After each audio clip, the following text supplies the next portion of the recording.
drunken. That sucks. Lesbian. I like that in a woman. And every other kind of deviant. I love paying for sex. This moral decay weakens our resistance to the onslaught of the communist masters of deceit. We're a bunch of scumbags. These abnormalities are corrupting the minds and the hearts of our children. Jackass. And yeah, we're back. Where have you been? It's depressing and horrendous. It's awful. A bunch of idiots. Perversion for profit. Here it comes! Here it comes! The Opie and Anthony program. El virus. The Opie and Anthony. God, that irritates me. It's just like somebody took a bat to my brain. We're the only radio show that makes you want to hate us. Opie. I want my coffee. Anthony. I want that fact. Jim Norton. I want Ozzy. We are going to dumb this thing down to the point that we're going to be #1 with Down syndrome children. Hysterical. The Opie and Anthony Show. But enough of this palaver. Let's get the show on the road.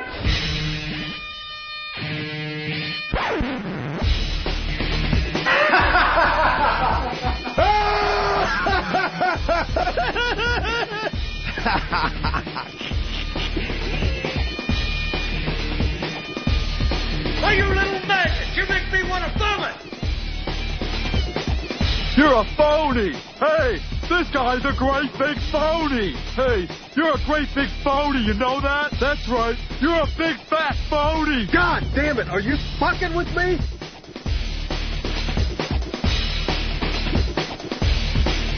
Let's get right into it.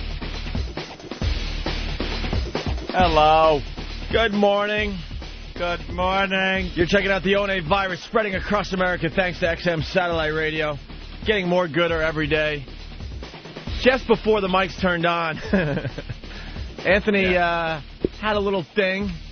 A little thing happened to him. A little problem with the decor in the studio. And I was just thinking, I don't think there's any other person out there that goes to, quote, work. We know this isn't really work, but technically it's our job, you know? They say. And just before we're ready to broadcast, Anthony doesn't yell, but raises his voice pretty good. He goes, Art, you gotta move the blow-up doll. I can't broadcast this way. Get that blow-up doll out of here.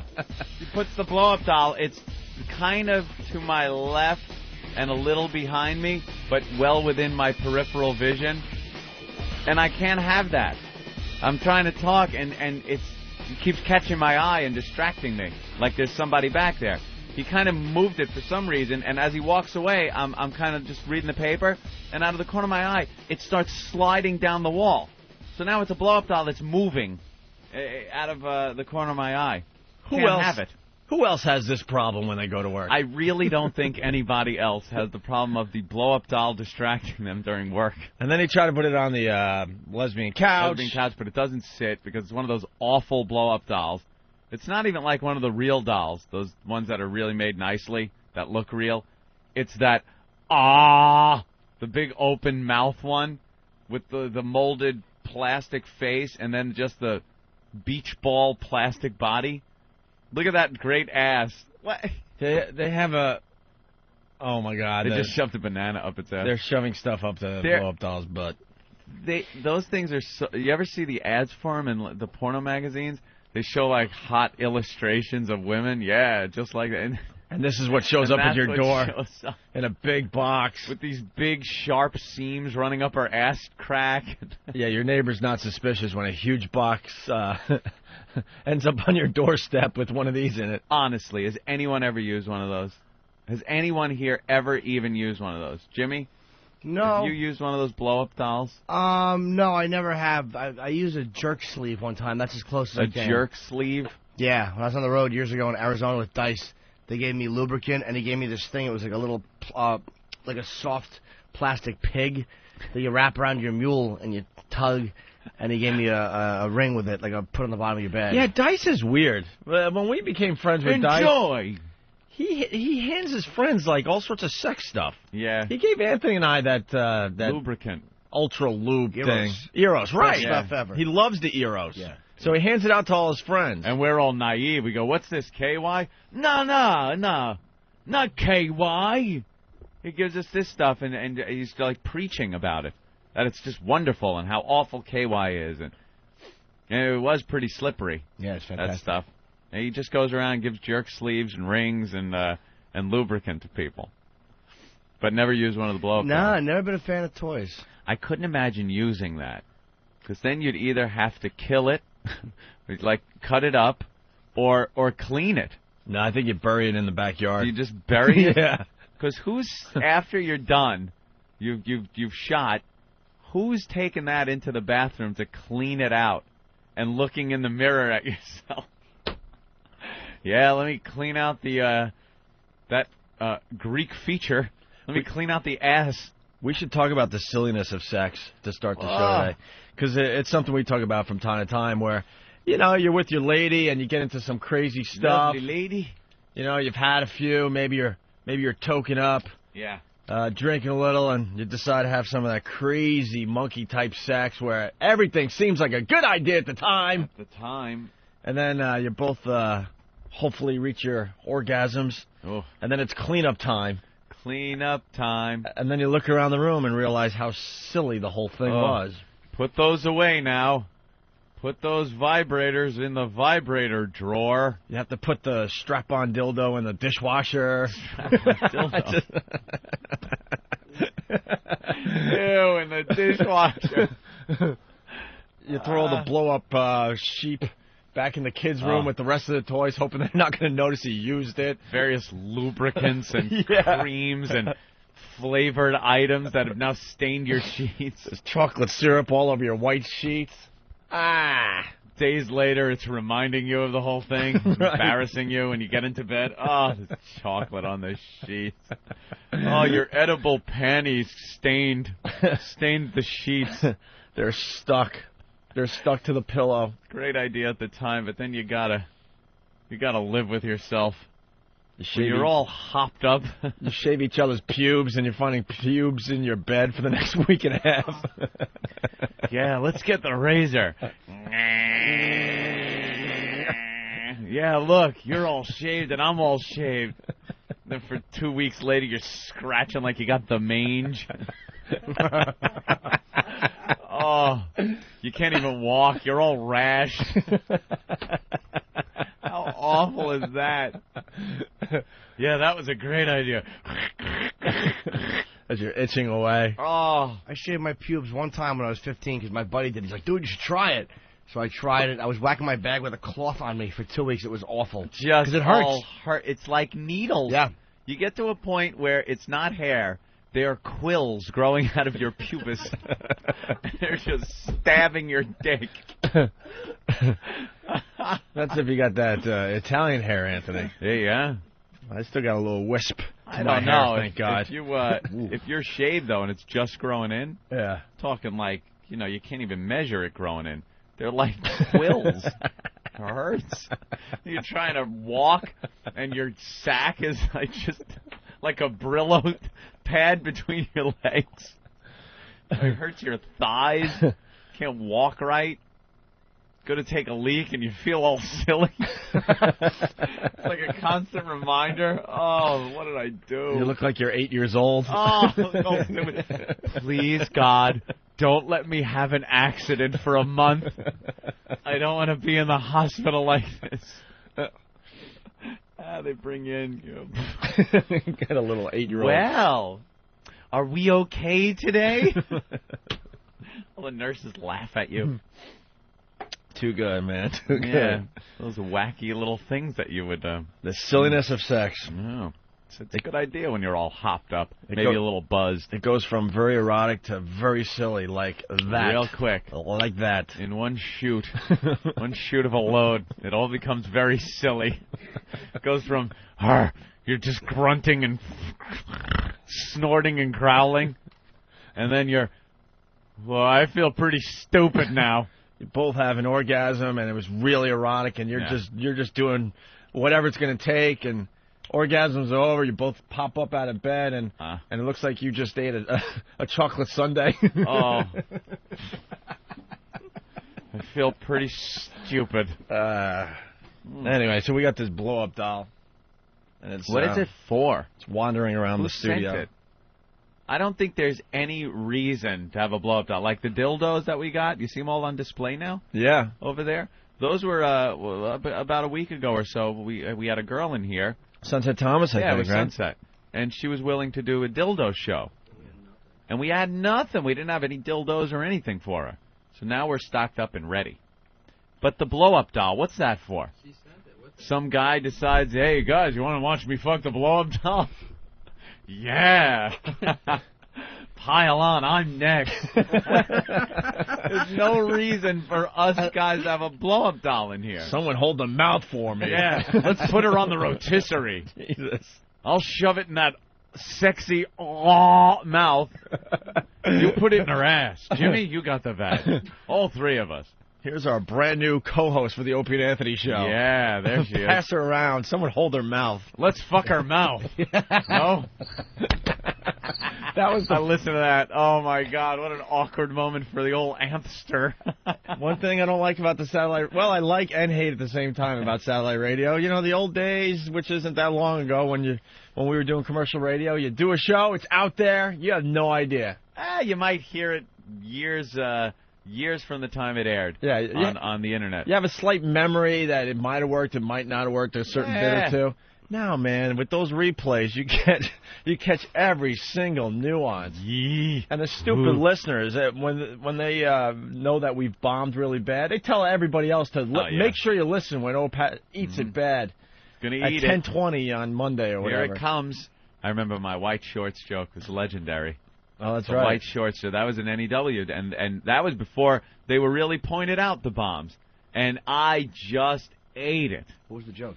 I don't even remember. It was something about a period, I think. I can't remember anymore. And I said something that I was still able to bicycle and wear white shorts. You know, the old period commercial. Funny? No, in the context it was in, though, it just didn't work. No one got it.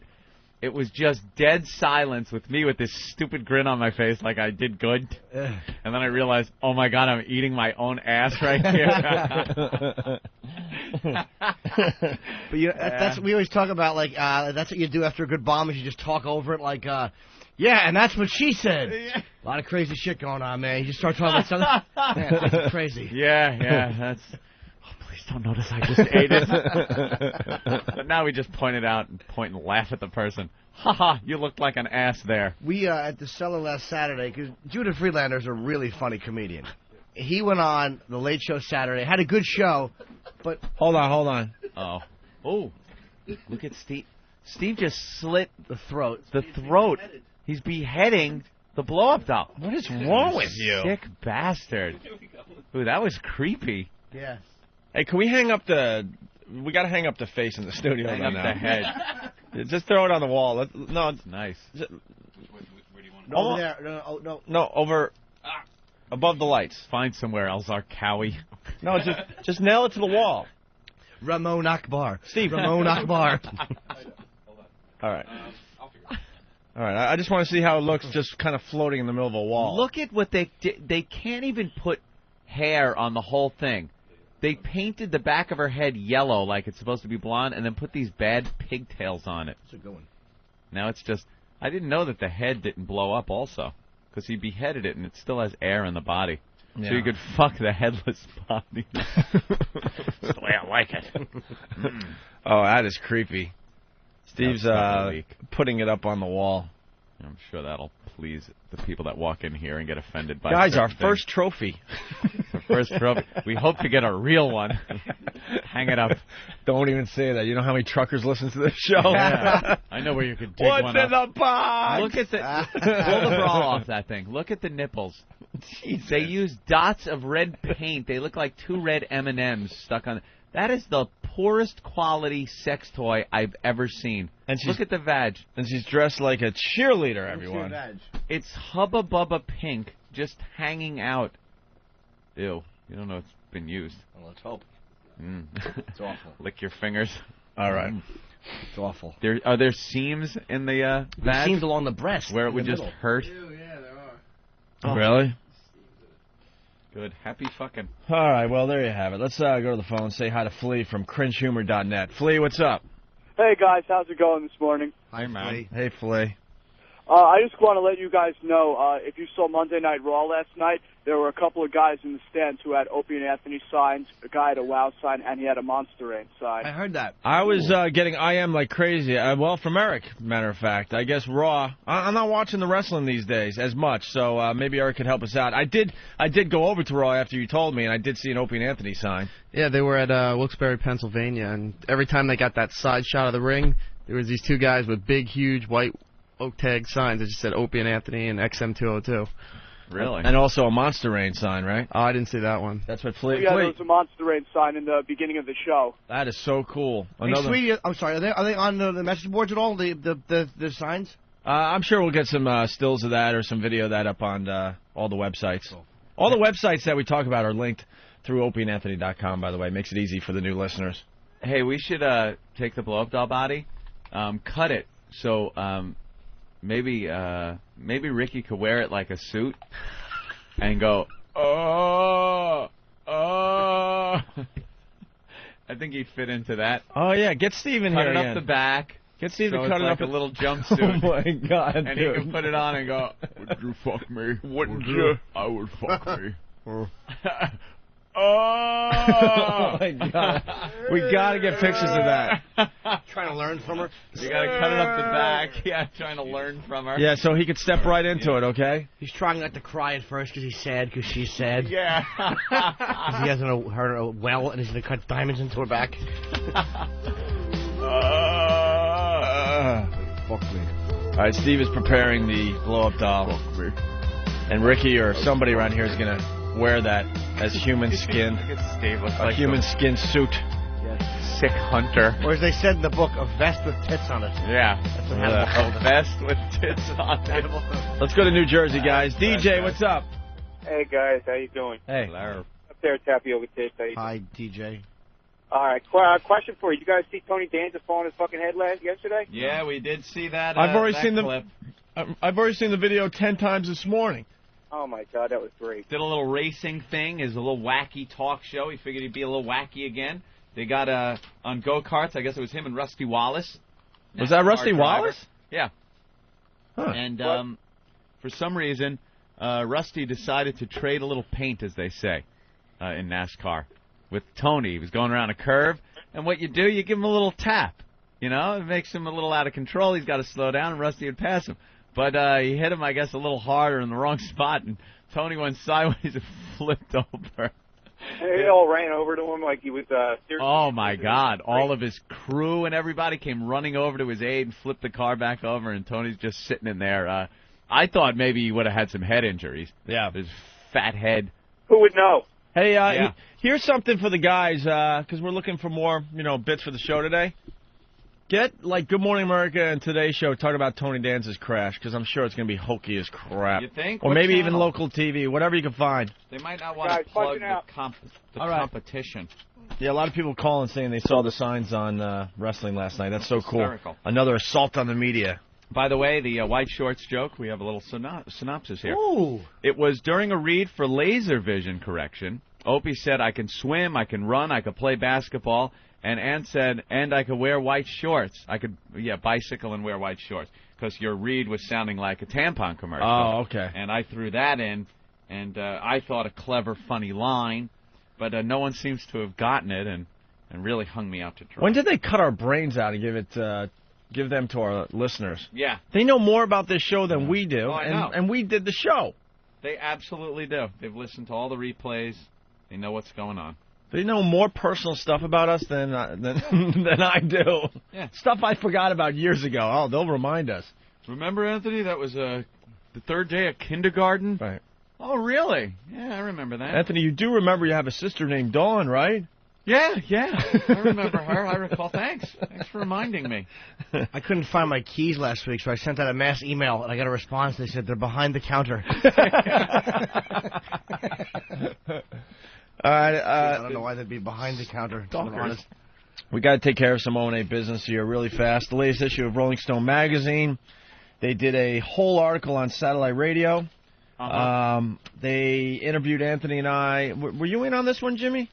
No. You had something to do. Because Jimmy's being included in just about all this stuff now. And they talked to us for how long, Anthony? Seriously, half hour, 40 minutes? Yep. We got one quote each in the whole article. And thank God we got a quote each. And they dumbed us down big time. We were talking about some really cool stuff about why we love satellite radio. And the article starts off, radio from outer space. With FM radio losing listeners, satellite stations energize the airwaves. And the first line of the article says, shock jocks Opie and Anthony can curse all they want on the radio these days. Shock jocks. Because that's why we're here, so we can curse. That's right. That's how the article starts, and then later on, all we have is, it's growing every day. That's the fun part about it, says Stern competitor Opie, born Greg Hughes, who jumped to XM with partner Anthony Cumia after they lost their FM show due to an FCC baiting sex and church stunt. Adds Cumia, when we got into this, we were thinking, God, what if there's no callers? But the phones have been lit up since the beginning. That's it, huh? Why waste 30 or 40 minutes of our time? That was it. That was it. But it's cool to be in Rolling Stone, I'm not going to lie to you. We're talking about all the things that we could do on satellite, and the technology, the difference between satellite and terrestrial, and that's it. I hope the phones ring. Eric Logan got more quotes. Yeah, he did, didn't he? By the way, this Rick Cummings from MS Communications, here's his big quote. Arrogant commercial radio. We have more listeners on our 3 stations in New York than satellite has customers. And then MS owns 97, Hot 97. Yeah. And we throw our employees under the bus, douchebag. That's a good, that's somebody who really has a vision of the future. Yeah. And if that's the truth, that they're not worried about it, why are you fighting to try to have it regulated? Yeah. Why are you lobbying in Washington to have it regulated if you're not scared of it? That FM radio, we don't have to worry about it. This is the AM people were saying. It's satellite radio versus commercial radio. It's going to be a very, very interesting fight in the next couple of years. It's going to be a lot of fun. The same arrogance that went into commercial TV that said, what's cable. HBO or cable going to do? And now all the Emmys are going to shows like The Sopranos or Curb Your Enthusiasm or Sex and the City. It's like, now what? You and arrogant... they're trying so hard to copy that whole formula on regular television. It just ain't working. Well, they're trying to regulate it, and this is the argument. Well, we don't think it's fair that they shouldn't have the same thing to operate with. Like the same rules to operate with. How about the same capital? Can we just commercial radio want to turn over or balance out the money if you want to work like socialists, scumbags? Yeah, we should have the same. They should have the same regulations that we do. No, this is a pay service. You're paying to get this. You should be able to hear whatever you want. And commercial radio is our best friend, by the way, because they're the ones driving everyone to satellite radio. With the commercial loads, the same freaking music. Still, satellite radio, I mean, you could pick up your local paper. There's an article in the paper almost every day about satellite radio. Almost every day. Mm-hmm. It's in the major newspapers like, the New York Times, USA Today, the Daily News, the Post, Newsday here in New York all have an article today about it. Again, it's hitting all the magazines. So they have already realized this is serious competition, and they still are doing the same shit that is driving people to satellite radio. You know, it shows me something. Small playlists, jocks that babble about nothing, and very, very, very, very long commercial loads. A year ago, driving around, I was, you'd count the antennas. You'd kind of look and see how many of those little antennas are on top of the cars. And, however many you would see in an hour or so. You'd see. But now, you notice how many more satellite radio antennas are on cars? Not even just the stock ones that are on the new cars that are coming out, but older cars. You see them popped right up there on the trunk lid or the roof of the car. And we've already adjusted our thinking. When we first got to XM, we're thinking we still need commercial radio. We got to get on some stations. We got to figure this out. We got to do both. We got to do both to get a big audience. And we're 7-8 months in already. Yeah. And already, I could care less about that because this audience is growing every single day. Huge. This show is going to be much bigger than the one we did when we were syndicated to 20 cities across America. Yep. It's so obvious now. Mm-hmm. And stupid Fareed and Citadel laughing at us, going, "Where have you guys been? No one's paying attention to you anymore." Remember that talk around Christmas time? Yeah. Well, I'm not one for taking much of Fareed's advice. Like, hey, get in on this IPO on Citadel stock. You motherfucker. Jesus Christ, what a beating we're taking on that one. Thanks for the foot in the door. Unbelievable. Guys, hey, Citadel stock, Citadel Broadcasting. I could get you in on the IPO. Oh, really? You can? Yeah, $19 a share. All right, Fareed. That sounds good. An IPO, Opie. We're in on the ground floor. Ground floor. Express elevator to the sub-basement. Jesus Christ. That $19 stock is now $12 today. $12.10. And it was like Anthony and I decided to buy 1,000 shares. No. No, believe me. You bought more? Holy shit. We loaded up on this lemon. Hey, it seemed like a no-brainer, man. IPO, come on. We were going to, me and Ope aren't 300 stupid. shares, right? 400 shares. Oh, at least. Me and Ope were going to, wait for it to go from 19 to about, I don't know. 22 maybe. 22. Just make a few bucks and punch out of it. Dump out. That piece of shit has been on it's just been plummeting for over a year now. Over a year. It's just, I looked at the chart yesterday. It made me sick. I know, because you emailed me. I emailed Opie. Hilarious. I go, congratulations, we're at an all-time low. We're at an all-time low. And I hate 12.10. I hate you because I gave up looking at that stock a long time ago. But you had to email me. I had no idea it was that low. It mocks me. I knew it stunk. It mocks me every time I log on to my mail account, Yahoo. It goes bink, and it's sitting there with all the other stocks and stuff. So it just mocks me. It tasks me. Just sits there laughing at me. Oh, my God, we're taking a beating. Thanks, Fareed. Good one. It is really, really ugly. I think it went up once. Went up once to 21, maybe? 20, close to 22. Yeah. I was looking for 25, to tell you the truth. I was being pretty greedy. I thought, or 24. Just make $5 on it. And when you're in on an IPO, that's the initial public offering. That is the deal that goes to the insiders. If you get an IPO... well, the IPOs used to be, for the most part, no-brainers. If you were lucky enough to get into an IPO, you were making cash. Because 9 out of 10 times. It's going up. It's going above the IPO. So you try to buy the day the stock becomes available to the public, you're never getting that IPO price. It's going to be a lot more. And then the people that got in on the IPO are sitting pretty going, look at me now. Look at Google. People that got in on the IPO of Google, ridiculous. I think the offering price was in the 90s. And now it's sitting at 200 and change. 90-something? Yeah. That's a lot still. It is a lot, but now it's at $200, over $200 a share. Yeah. Yeah. Can you imagine? And then Citadel, $19. Great. Okay, we'll sit there, punch out at 24, something like that. I would have been able to buy breakfast for everyone, Jimmy. Oh, at least. I like breakfast. Unbelievable. It would have been nice. Nothing. I would have been able to buy the bagels. The bagels and the coffee. So now we sit here hoping it gets scooped up by Clear Channel or something, because I can't see Fareed or anyone else doing anything that's going to make this exciting. They had a report on earnings, and it was good. They turned things around. They went from a loss to now they're making money. And still, nothing. It continues to plummet. Thanks. Thanks for the good deal. Thanks for taking care of your pals. Unbelievable. That's the second time he screwed us. But for some reason, he thinks we're all pals. Yeah. How about all pals? He spent 2.5 hours in a conference room convincing Anthony and I to re-sign with Viacom and Infinity Broadcasting. With him at the helm, he'll take care of the Howard Stern bullshit. Yep. This is the place you want to be. Yeah. We'll take care of everything. Yeah, took care of it all right. Packed his bags and left. He left 2-3 months after we signed, after telling us he was going to be around for a while. Left us with that Sykes asshole. Yeah, a guy who never did radio before. Great. Thanks, Fareed. From VH1. Thank you. That guy's good. Who came in and started chastising us about WOW.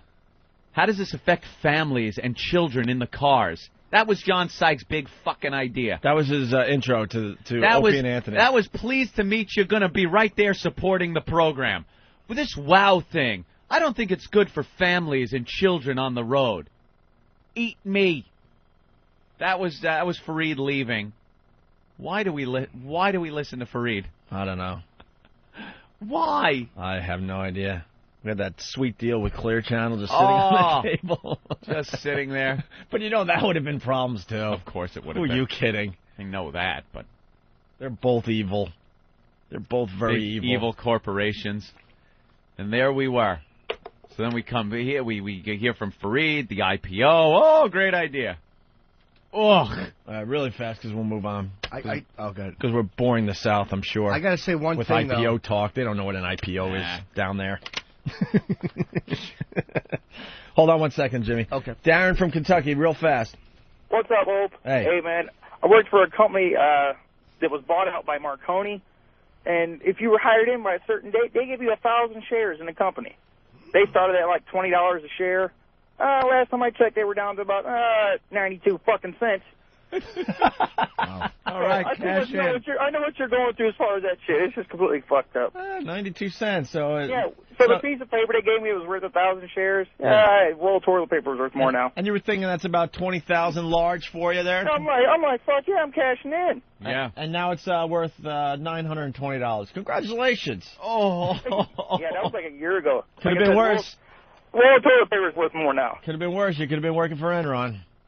Yeah, good there point. You go. Or Clear Channel. All right, thank you, buddy. All right. And one more, and then Jimmy has something there. John in Jersey. Go ahead, John.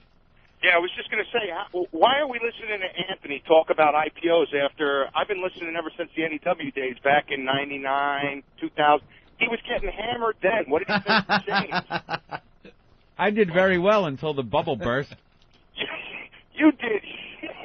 I did great until the bubble burst. I was up about 90 G's. Yeah, Anthony was day trading during the radio show, and he was up 90,000 at one point, and then lost it all. And then, the bubble burst, and everybody lost a lot of money on that one. Yeah. All right, John. Now I play in the poker market. You know what? It's probably, your odds are better, probably. Yeah, it's more legitimate. Of course it is. Jimmy? Goddamn IPO. I just had to say, this is a good article, actually, in Rolling Stone about satellite. But Eric Logan always gives good quotes. Oh, boy. Oh, we got some good Logan quotes? Dude, no, this is Hold one on. here. What page is it on? It's on, it's the second page. All right.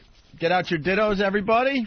This is our big boss at XM Satellite Radio, Eric Logan. You know what it is? I like Logan because he says, he takes chances, he says some outrageous things, and I just was really amazed that he kind of brought this point up, which I thought was pretty intuitive. It says, still executives of both companies acknowledge that their most popular stations tend to be their mainstream offerings. And then Logan says, if you have a hit-driven channel, people are going to hang out there. I read that, and it just jumped off the page at me. It's like, he's right. I'm pissed off. We gave a lot better quotes than that. Wow. Our quotes got bumped for that one, Anthony. Oh, right here, too. There's more of it. All right. And he said, when you're done listening, you hit the power button, and the noise stops coming out of the speakers. Oh, this guy's good. That's pretty funny. So a little mention in Rolling Stone magazine is not going to hurt us. That's pretty cool. All right. We found listenership in the cars goes up when people are driving them. Says Eric Logan. Says Eric Logan. Hey, this guy doesn't miss anything. No wonder Rolling Stone grabbed him. He gives you the skinny. The skinny. And we got a quickie here. I mean, the email's going crazy and the phone, so we should just do this and get it over with and move on with the radio show. But Howard is at it again. He's at it again. We've been telling you guys for a very long time that this guy, he rips off every DJ, not every DJ in America, but he rips off a lot of radio guys and then claims that everyone's ripping him off. And he's starting to get really, really lazy as far as how he does it. Really lazy. Yep. He used to, find better copies of other Jocks material, but now he's just playing stuff from other radio shows. Right from other radio shows. We've been on to this for many, many years. You know, there was a gag order when we were working for the same company as him because, we were on to his game. He does rip off a lot of radio guys across America. People ask a lot on the instant feedback and message boards, why do they talk about Howard? Why do they bother? Because we went for, 4 years or so where we couldn't. Because he went to the boss and told the bosses to shut us up, to not allow us to mention him. And when you want to point out the hypocrisy that goes on over there, and you can't, it gets frustrating. So now we have the ability to point these things out, and since he was such a scumbag to us when we worked for the same company, we're just exposing him for what he is, which is a phony. Right. So I guess he got the bright idea to play this KKK song yesterday called Candyman. Yeah. And, we played that song years ago as part of something called the Most Offensive Song Contest. Most Offensive Song Contest. Which was a great radio bit. A great bit. Talk about cringe radio. That we were never able to do again on commercial radio. I mean, we got in so much... Well, we got in a lot of trouble. We really did. I don't want to exaggerate the point, but we really did. And they said, do not do that again. FCC violations. Oh, yeah. And the search was on for the most offensive song, okay? Yeah, the whole contest itself was awful. It was make songs, record songs, and send them in. And the most offensive song will win the contest. So you're getting songs about just the most heinous, awful subject matter, pedophiles, racism. Songs about the Holocaust. Yeah, just awful stuff. Camp Concentration comes to mind. Camp Concentration. And the weird part is, if someone has a CD of all the songs that we played, I mean, that thing is very valuable. Yeah. It has never popped up on any of the fan sites for some reason. No, for some reason. I don't know what happened with that, because they have everything else we've ever done. The whole object was to find the most offensive song. So, of course, the songs are going to offend. And then we had a live broadcast in front of, I guess, a couple thousand people, maybe more, where these people were performing some of their songs. Yes. And then we got black bouncers all over the place, and these guys are singing the most racist songs from the stage. Yeah. Just crazy stuff. That was rough. So, all right, yeah. Well, Eric, I need to go back, though. You can find out later. Actually, Danny found all the songs, though? OAvirus.com has it? Oh, wow. Okay, OAvirus.com has all the songs. There you go. FedEx does a great job at that site. For the new listeners, it's like all our old shows and our old bits on one website. Yeah, you want to catch up? Spend the night in front of that website. Yes, Jimmy? Little Girls is one of the first. What was that by Q? I'm horny. I'm horny for little girls. Yeah. I remember that one, man. 'Cause little girls have hairless little twats. That was one of the lines. You don't have that uncensored? Just the most offensive collection of songs. I'd love to hear that. We could probably play a lot of these songs just to show you what we did, you know. Commercial radio, at least that. I remember hearing that. Like, I remember where I was when I heard it, actually. I was driving north on 10th Avenue. It was like that, 9/11, and the JFK assassination are the things in American history. You know exactly where you were. I was on 10th Avenue in the 40s. Well, that was the song we got in huge trouble for. Oh, actually, we got an SEC fine for that, right? Yeah. Or they wanted to fine. They wanted to fine us for that song. Probably still in litigation. Probably. We have a few cases still in litigation down there. No, actually, are we all cleared up? Off. Oh, that's when they did the... They did that huge, massive payoff just to get the We're all FCC cleared up. Oh, that's good to know. Clear up all the violations. Buy more property. And, we set up the bit by saying these songs are absolutely the worst. This is part of the most offensive song contest. We understand this is offensive. Yep. Whatever. So, Lazy Howard is now just taking actual, audio from our show and playing it on his show now. This isn't even a copy of the song. This is a copy of the song being played on our show. So you'll hear me laughing in the background. Yeah, this was our it's a clip of our show, not just a recording of the song. Right. And Steve has a little info on this, I guess. Steve from FoundryMusic.com. What's up, Steve? Yeah, if you listen, you can hear. I mean, you'd have to listen closely, but you can tell that this is a real audio file that came off of something we put up years ago, and because of the way it's compressed, and it's lifted right off the website. Absolutely. Shut up. Shut up! Shut up! Shut up! So, if you're a new listener to the show, you probably wouldn't even recognize Anthony laughing, but the hardcore fans will obviously hear Anthony laughing here. And if you're in your work environment, turn your radio down. Yeah. This could get you in trouble. Yeah, if you're driving above 100th Street in New York City, you might want to roll your windows up. You might want to go to Hank's Place or something right now. Oh, yeah, Hank's Place. Real good up there, too. Yeah, exactly. All right, here it is from yesterday's show. Howard getting very lazy now with his taking bits from other shows. All right, this one's called The Ku Klux Klan to the Candyman. Hi, everybody. Gather around. The Ku Klux Klan's here.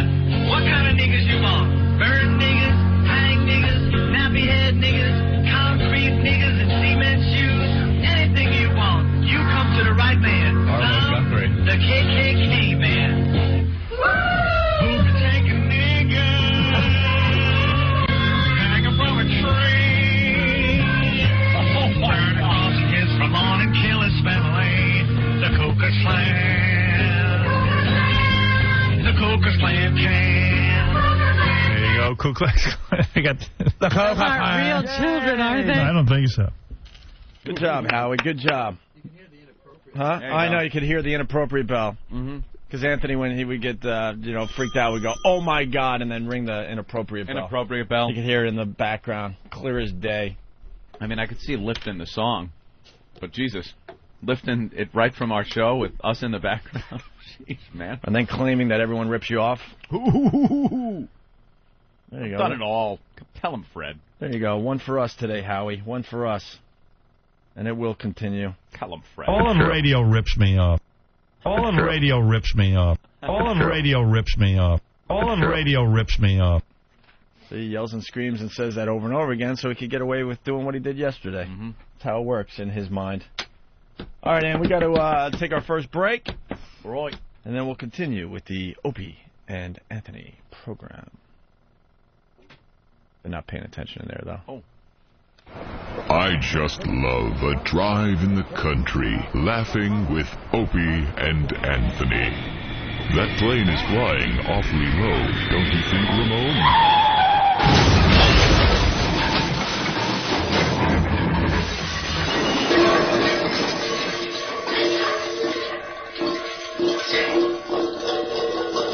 Ramon, call 911.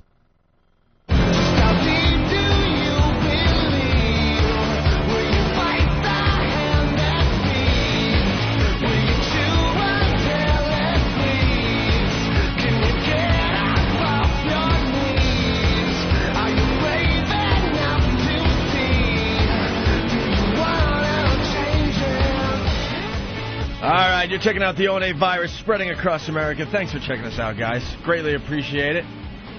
If you like what you're hearing, you tell your friends, and that's how this thing's going to grow every day. Every single day. Like the dope. Like the dope. You just tell your friends about it. Yeah, this stuff's pretty good. Try it. I'm looking at the front pages of the newspapers here in New York. Yeah. We might have to do neighborhood news today, Anthony. Really? Maybe a little later. Yeah, because it's a slow news day here in New York. Front page of the New York Post, you know, that you're expecting a wham-bam of a story. One of those big sensational New York Post headlines. They had to split the front page. Yeah, the first half is exclusive screening of Star Wars. They're going to give out 400 free tickets. Whoa. You know that nothing has happened in the news when that's half of your big front page headline. And Bridget Jones weds Zellweger. What's going on in Hollywood? Wasn't she Zellweger? Wasn't she going out with Jack White or whatever from Jack? What the hell's his name? Jack Black or Jack White? From the White Stripes. White Stripes. I just realized there's a Jack White and there's a Jack Black. Jack Black. Yeah. It confused the hell out of me, Anthony. Yeah, Jack White. She was going out with Jack White? Like last month. Really?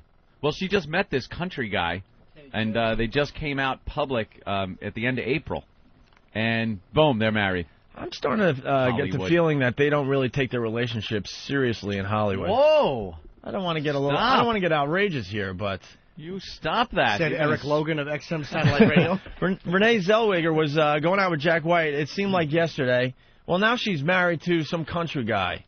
Yeah, what's his name? What? Kenny Chesney. Kenny what? Kenny Chesney. Kenny who cares? Kenny what? Chesney? Kenny Chesney. He's a big deal. Oh, hey, whoa, don't want to step on your Big. toes, Eric. He's a big deal. He's a big deal. He's no Paula Abdul, but we like showing our ignorance on this show. I've never heard the guy's name in my life. as far as country music goes, I don't really have a clue. And this guy, apparently, Eric, a big country star?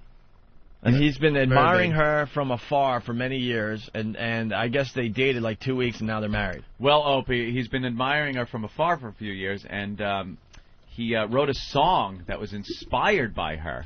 This is what I read from the movie Jerry Maguire. It was "You Had Me at Hello" is one of his songs. Ugh. Is that? It's got to just be this awful sap. I thought the song was titled "You Give Good Head." We'll lose weight after that second movie, fatso.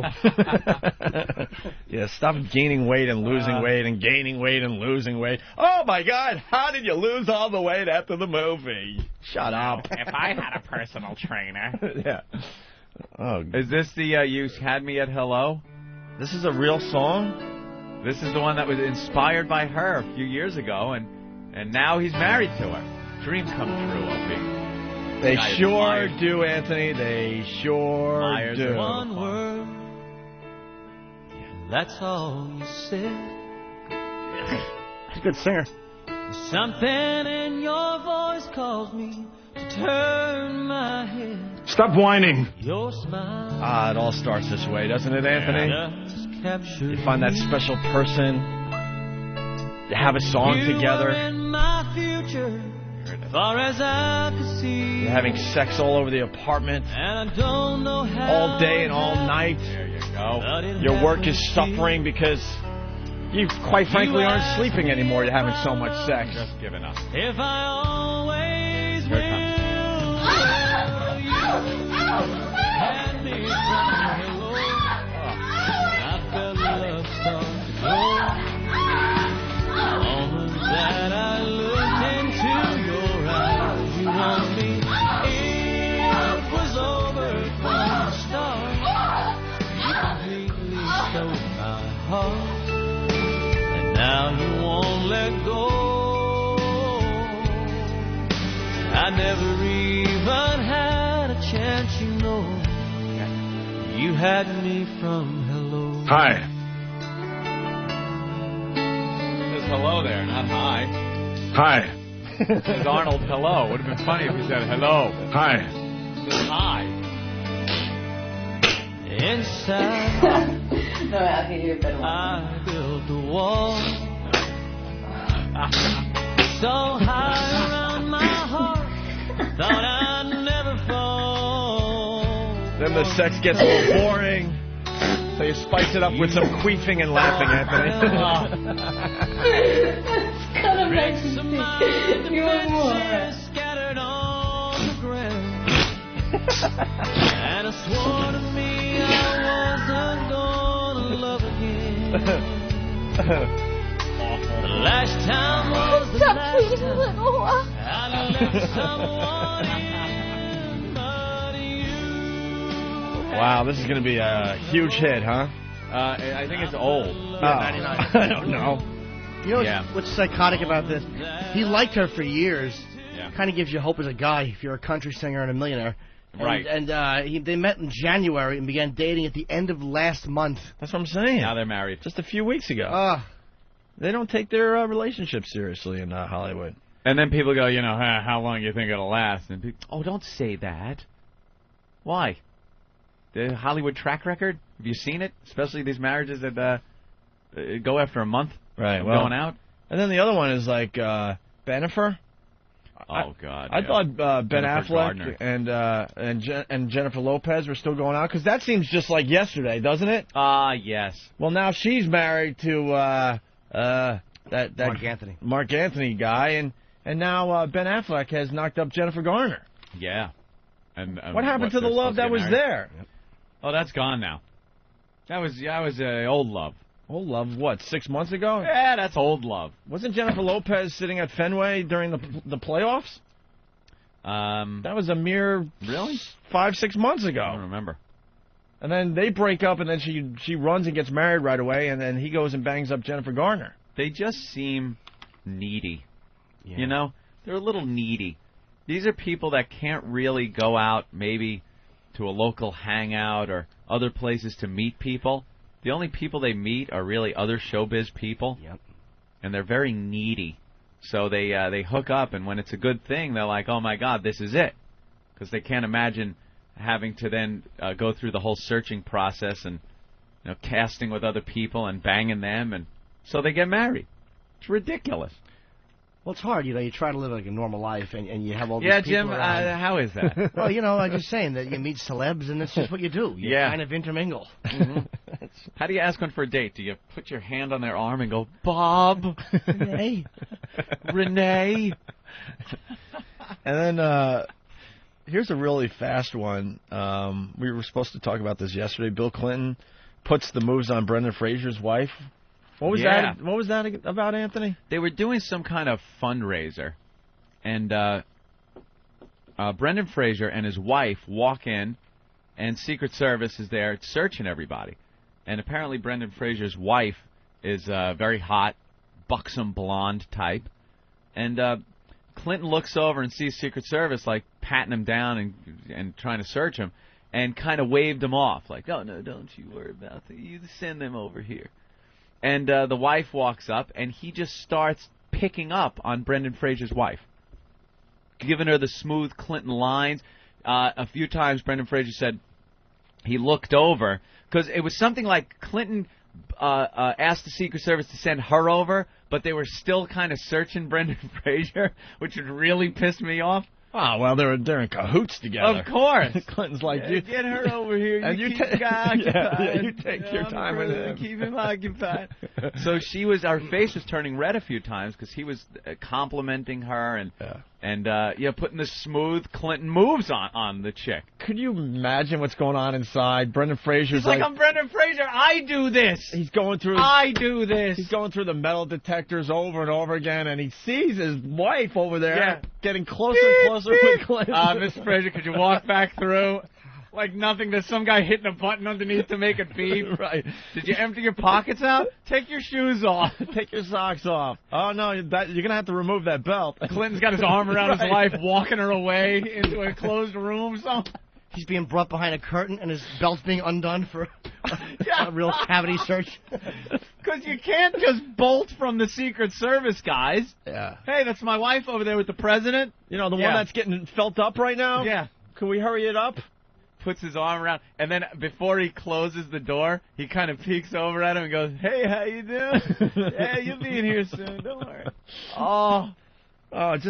You can imagine the panic that's going through you. It's Brendan Fraser. Yeah. He's used to doing that, He's used to being at places where he's the big guy. Mm-hmm. And, other guys' chicks are with him, and he could pick them up, But there's Clinton just making him look like an ass, moving in on his wife, and he finally got next to them both, and was just so annoyed that him and his wife left. It was too much. Clinton was making the moves on his wife. He couldn't take it.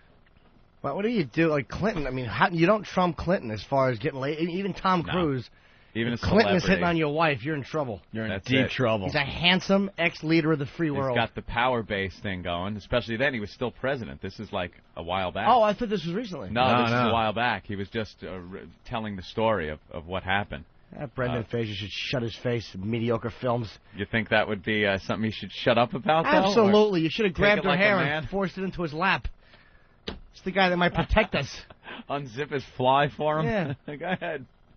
It's all yours. Should have been a real man and confronted the president. Yeah. Hey, asshole. Right. Yeah, like a barroom scene with just two idiots and their chick. You looking at something, faggot? Get in the fucking car. Next thing you know, once again, you're waking up in a hospital room with Christmas music playing. Yeah, Secret Service hits you. Just doesn't know on you. Right. Ring, ding, ding, ding, ding. What happened? Yeah, there is no Trump in Clinton. Because he's a handsome guy. I mean, it's like women just... And from what I hear, I don't know. Daryl Hammond has met him and sat with him. And Daryl has told me that they've sat in like the Oval Office working on bits together. Really? Yeah. And he said he's amazingly charismatic. He's like, he said Clinton does this thing where he invades your space. Oh, I know. I know all about it, Jimmy. When I met President Clinton, I got that same feeling. Oh, yeah? Did you? Yeah. When I got that picture last summer, I got to tell you, yeah, he takes over the space. Oh, that's right. What space? The alley you sandbagged him in, I suppose? He did take that over. So I can relate to what you're saying now, Jimmy, yes. The alley you sandbagged him in. There's just something about his presence magnetism when you're asking for. I don't want to talk about it. When you're asking for a picture, Jimmy is very, very big on getting pictures of famous people, obviously. And Opie kind of trumped him because Opie has the Bill Clinton photo, the photo with Not Bill only Clinton. that, I have my arm around him. Yeah, you do. Tight, so he doesn't leave before that picture was taken. That's a good one. That's one I'd love to have. That's a huge one right there. I had a picture, and I'm such a dope as a kid. I moved so much and ended up in so many hovel apartments that I just lost things. I had a picture with Groucho Marx. Jesus. Wow. How old are you? No, it's right before he dropped dead. Oh, my God, It was dude. like 1975 or something. I was a kid. You've been padding your age all these years, haven't you? I was a kid. El Duque, where were you when you actually... Jesus. Anthony's Cuban. I was a kid. Yeah, but someone do the math. If Groucho Marx was alive today, he would have to be 115. If he was alive today. Someone get his birthday. Where were you, dude? I'm going to Internet Movie Database. Where'd you meet him? On Groucho. It was some event in California called A Day at the Races. And it was a star-studded event of horse racing and fun.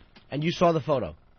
I was in the photo. It was me, and I crouched down. I was a little kid, but I crouched down and was next to his wheelchair that they were wheeling him in. Snapped the picture and signed an autograph, too. He was born in 1890. 1890? I met some guy born in 1890. What are you, 70? An autograph. I shook a hand of a guy that probably shook hands with somebody that was in the Civil War. That is messed up. That is really You got a picture weird. with Groucho Marx, and, it took 2 or 3 people to get the picture taken. Yeah, there was a big flash of gunpowder. That's right. The guy had to get under the, whatever they used to do, under the curtain. Under the curtain or whatever. That cloth thing that you got to cover your head with. He was 85. Yeah. That photographer, Ansel Adams, Opie. He was the one that actually took the picture. You're an old guy. You've been padding your age. No. When did he die? 77. 77, so it was the year before he died. It was 1976. I thought we would do this hip show together, 2 hip guys, young guys in the demo. You're, like, old. Yeah, that's what it was. I actually did movies with him back in the 30s. Anthony, he was born in 1890. 1890. That is something, though. That's pretty cool. You got an autograph and a picture, and you lost them both? Yeah. That's going to make me sick to my stomach. It makes me sick when I think about it. It does. It might be somewhere. That is dude. I am talking. It was gone years ago. I bet you there's a homeless guy with a nice picture of you and Groucho Marx. My autograph and my picture. Where would it be? What would you do with it? Did you frame it? No, it didn't mean shit to me back then. Oh, okay. So it was like, who cares, That's like my Christmas card from Richard Nixon too. I had a Christmas card from Richard Nixon. I sent him a Christmas card. So I was a big Nixon fan back when I was a kid. He sent me a box with 18 minutes of tape in it and a little card. So I don't know what happened. I lost that. Can you imagine? Yeah. That's pretty cool. 1890? 1890, yeah. That's insane. You know how many presidents' hands he shook? Oh, my God. Groucho. It was Groucho. He looked like he was dead already in that wheelchair. He was covered up, his legs covered up with a blanket. He had a caretaker wheeling him around.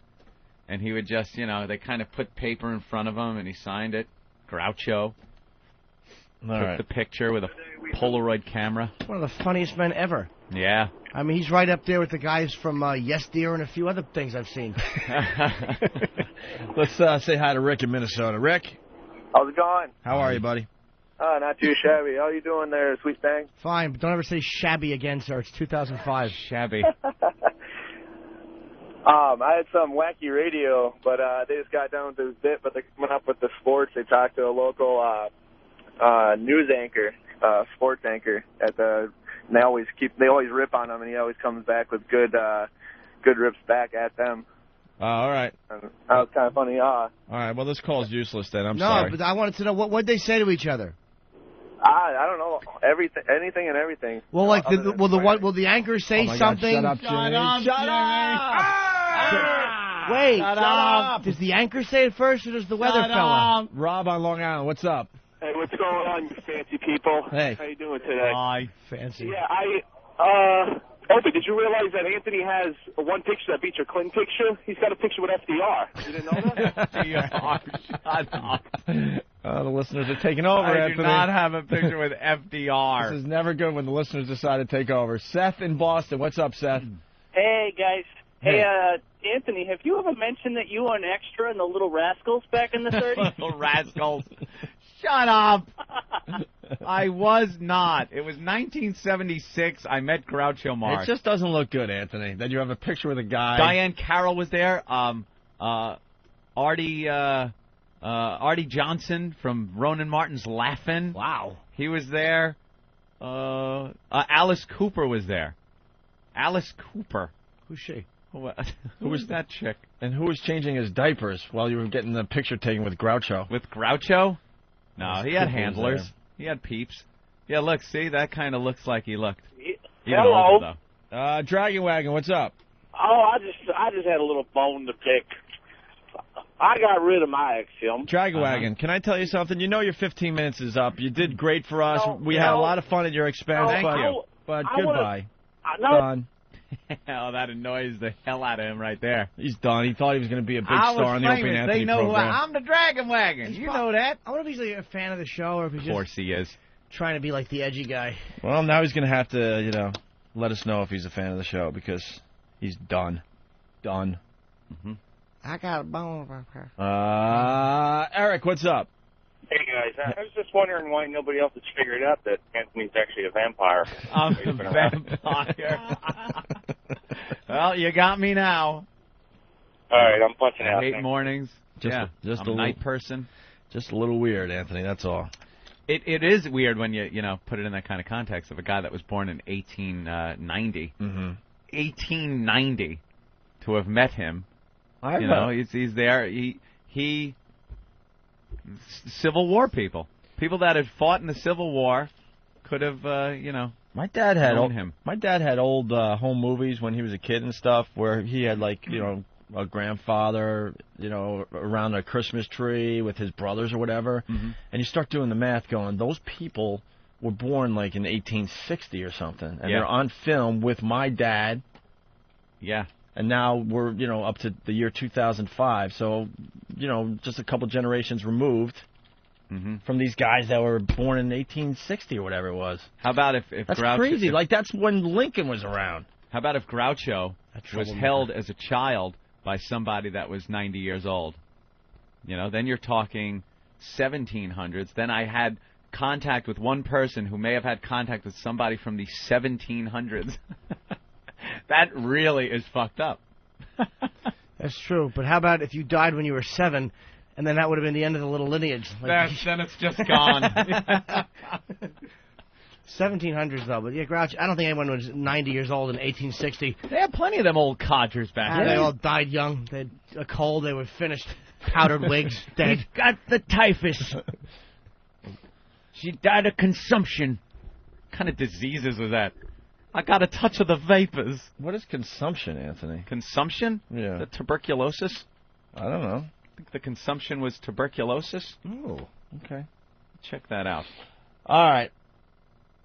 Gotta look. The consumption. I spelt it wrong. There we go. Now, behind consumption, alcohol consumption, obsessive consumption. How about coffee consumption? Can an intern come in so I can engage in some of that? That would be nice. Where's Travis? Travis, where's that kid? We're going to lose Travis because Washington doesn't get it. Yes, consumption. How are you going to lose Travis? We got to pay him or something for him to stay here, and we still got 2 other guys we got to start paying. Well, how come those guys are able to stay here and Travis isn't? I have no idea. Not that I want those guys gone. I mean, it's hard to find really good people that are going to help this show, and we might have to say goodbye to him. No, they're not getting it down in Washington. There's a guy that wants to hang out and work for free until we figure it out, and they won't let him. They won't let him. What are they saying? What's their reasoning? I have no idea. It just doesn't make any sense. I'd like a coffee, please. Anybody else? Cup of Joe? Ant? Cup of Joe? No. Sweetie wants a little something. Take his order. Bill needs coffee. I'm all right. All right. You guys want to hear a voicemail from the Gregster? Yeah. Yeah, this is... All right, by the way, I'm not checking Ant's taint for his age. No. I'm not even taking that phone call. Check his taint. Jesus, the phones have exploded. Okay. Someone said vampires are very fashionable. Yeah, I'm dressing like Lestat. I'm coming in with my puffy sleeves. You found a Groucho Marx bit on the master computer? Tons of them. No kidding. I would love to hear an outrageous Groucho Marx bit. That's his theme. Did it get a little racy back in the day? Let's see, with titles such as Hooray for Captain Spaulding. I owe him money and I'm dodging it. Hollywood Agents. Go West, Young Man. Blackstrap Molasses. Oh, there is some good humor. Well, I want to know what Hollywood Agents is. Is it dirty? I'm sure it's just awful. Drops a C-bomb. Drops a C-bomb. Okay. Yeah, this recording. Yeah. The Gregster. The Gregster reminded me of something I saw online. Somebody posted this video of this girl. Seems like a high school chick. I don't know. And she's talking to her buddy, her boyfriend or ex-boyfriend, Matt, right into the video camera. And I guess he broke up with her. And she's saying how he's missing out, and she wants to show Matt her sexual side. And she starts taking her clothes off. And she gets completely naked, puts the camera down by her gash, and starts plunging her fingers in a very unsexy fashion, and saying how she'll do anything for him, begging, psycho chick. And this is like psycho guy. Well, why can't we get that audio on the show I know, we today? gotta get that audio. Why can't we get that video to yellowtreats@AOL.com? It's on Whackbag. Well, if it's on Whackbag, can we get the audio, Eric, right away? Yes. We gotta hear that on the show today. Consumption is an old name for tuberculosis. Describes how the illness wastes away or consumes its victim. It is an ancient enemy that has plagued humankind for more than 5,000 years. Consumption or tuberculosis. You don't get the theme song today. No. Because you read that one. I know. Well, but he did kind of know. But I did didn't say it was consumption was TB. Forget Aristotle and fuck Socrates. Here comes Professor Anthony. I just wasn't absolutely sure that it was. Jeremy from North Carolina. Jeremy? Hey, how you guys doing? Pretty good. Hey, man. Good. I want to know how many slaves Anthony owned. Bunch of jackasses. It doesn't look good, Anthony. No. I think you've been padding your age just a little bit. Let's go to Randy in New York. Years. Randy. Yo, what's up, guys? Hey, let's I go. just figured out why Ant is always watching the History Channel. Why? He likes watching all the people he's met. All right. You want to get into the Gregster's voicemail here? I guess the Gregster. By the way, my real name's Greg, and I've never used the name the Gregster. Anytime ever. you put From the here stir thing at the end of your name, the Gregster. That is really sad. It's really awful. Unless your name is Gang. Gangster, very good. Does anyone really do that, though? Put the stir at the end? Yeah, people were doing that for a while until, what's his name, exploited that on SNL. Oh, SNL, the copy guy. Who was the cop? Rob Schneider? Rob Schneider. The guy I can't stand to laugh at, but with his dopey movies, when you put him on at night, you just can't help but laugh at him. Hate that. I do not want to find him funny. But he's awful in every Adam Sandler movie because they're friends. Oh, but it's hysterical. Come on. You can do it. He is awful in every Funny Adam stuff. Sandler movie. But then he goes off and does his own thing, and there's some funny scenes. Yeah. All right. The Gregster, I guess he met this girl, and he thought there was some potential there. They exchanged numbers, and I guess she possibly even promised that she would call him or something. He's hooked on her, and just he's psycho. Yeah. So let's just play the voicemail, and we'll stop it as we go here. Saved messages Thursday, 9:31 p.m. So fucking high. Laura, it's Greg, the guy that you were going to get back with to let me know if you were going to see me. Going to get back with letting me know if you're going to see me. So it doesn't sound like get back with like they were going out. God. Like he means getting back like a phone call. Get back to. That's what it seems like. You know what? It's the girl was letting him off the hook easy. Yeah. Yeah, this is one of those situations. You got to be able to read the girl. It's, she didn't get in touch with you. It's over, John. She didn't want to say, I have no interest whatsoever. So she's like, well, I'll get back to you. Nothing happened. I'd still like to know. Tomorrow's Friday. But you know what? It's okay. If you're not up to it, you got other plans, obviously. Okay. I'll be in touch. We'll give it one more shot and we'll see what happens. It'll be a shame if you don't give me a chance, so that's for sure. Like I say, I'm not looking for a romance, but we can have fun. It's up to you. But then again, this is not good. You told me you'd call me and you didn't. So, at Evidently, I guess it's supposed to be some kind of sign. You could just be blatant if you want to be blatant. But I'll see you. And you know what? Like I say, if you don't go out with me, it's your loss anyways, Laura. I like you. You're cool. But you ain't all that, okay? Oh, yeah, this Smooth. is going to work. And you could return my call. That doesn't put you high in my ranks of being civil. You know? I mean, if the shoe was on the other foot, I'd at least have the respect to do that, you know? But I guess that's the difference between us. I'll talk to you later. Bye. Oh, God, what are you doing, Greg? You're not all that. Then he turns on her, figures that, I'll play a little hard to get. I'll make her a little angry. That's going to really get her to want to go out with me. Oh, this guy's got it bad. What a douche. What an idiot. Hope Laura had him killed. By the way, real fast, Anthony, someone needs to email the link to Steve or Eric, that video you were talking about. Yeah. I'm not sure if it's illegal or not, so I don't know. Oh. Yeah. I'm sure the audio of it would be really good to get, but... Oh, they pulled it off the site? Not up there. That's not on the site? That means I've heard rumor that she isn't underage, that she is. Who knows, but... Always better to be safe than sorry. That's right. That's what I say, Esther. Well, that just woke Jimmy up. Yeah. Jimmy saw ticket sales plummeting and merchandising going down. God, Jimmy was laid back nice, just relaxing, reading the paper, dreaming about his coffee that's about to arrive any moment, and that piped you right back up. You're sitting straight up again. Yeah, we should just leave that alone. We do want this job for a while. Yeah, pull the audio off of it, though. It's pretty cool. Okay. Can't get in trouble for the audio. How do you know? I don't. Well, it's audio you're playing. I mean, Audio. it's if you're playing it as a news thing, you're not. We don't know anything about it. First of all, I've never heard of anyone getting in trouble, like as far as criminal charges, for playing audio of any type of illegal pornography. You know, I've never heard of that. Anyone? You ever hear of a bust go down because audio is being played? Lobster? Well, let's go for it. Back in the olden days, I remember one time we were listening to some illegal pornography audio on the Victrola. Yeah. And some revenuers came running in and bashed everything apart with sledgehammers. What the hell's a revenuer?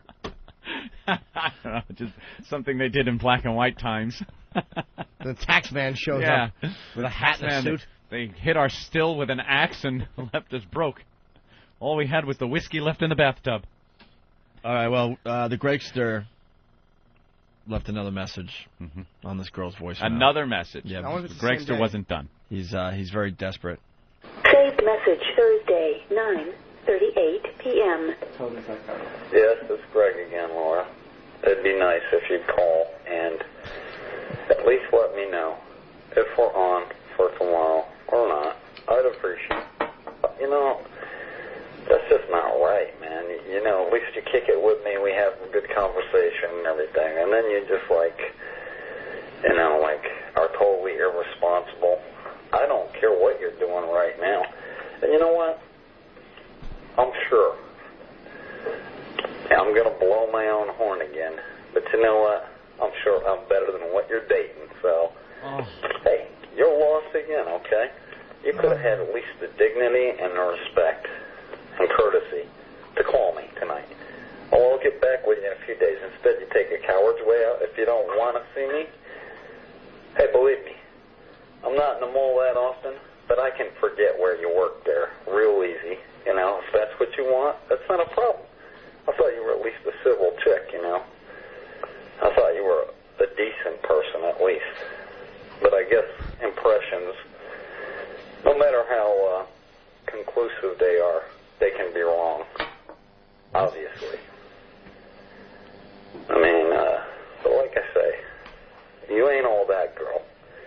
You're hot. I'd like to get with you, like I told you. Basically, that's my only motive anyways. I'm not looking for anything of any validity or substance with you. This guy's good. This guy's That's the all I'm worst. looking for. Just get angry. Tell you just want to fuck her. I just want to fuck you. You're not really all that, but He was dreaming of a life together with kids, a picket fence outside. you're not really all that. But I'd throw you one. I'd like throw to fuck you in back. the mouth. Yeah.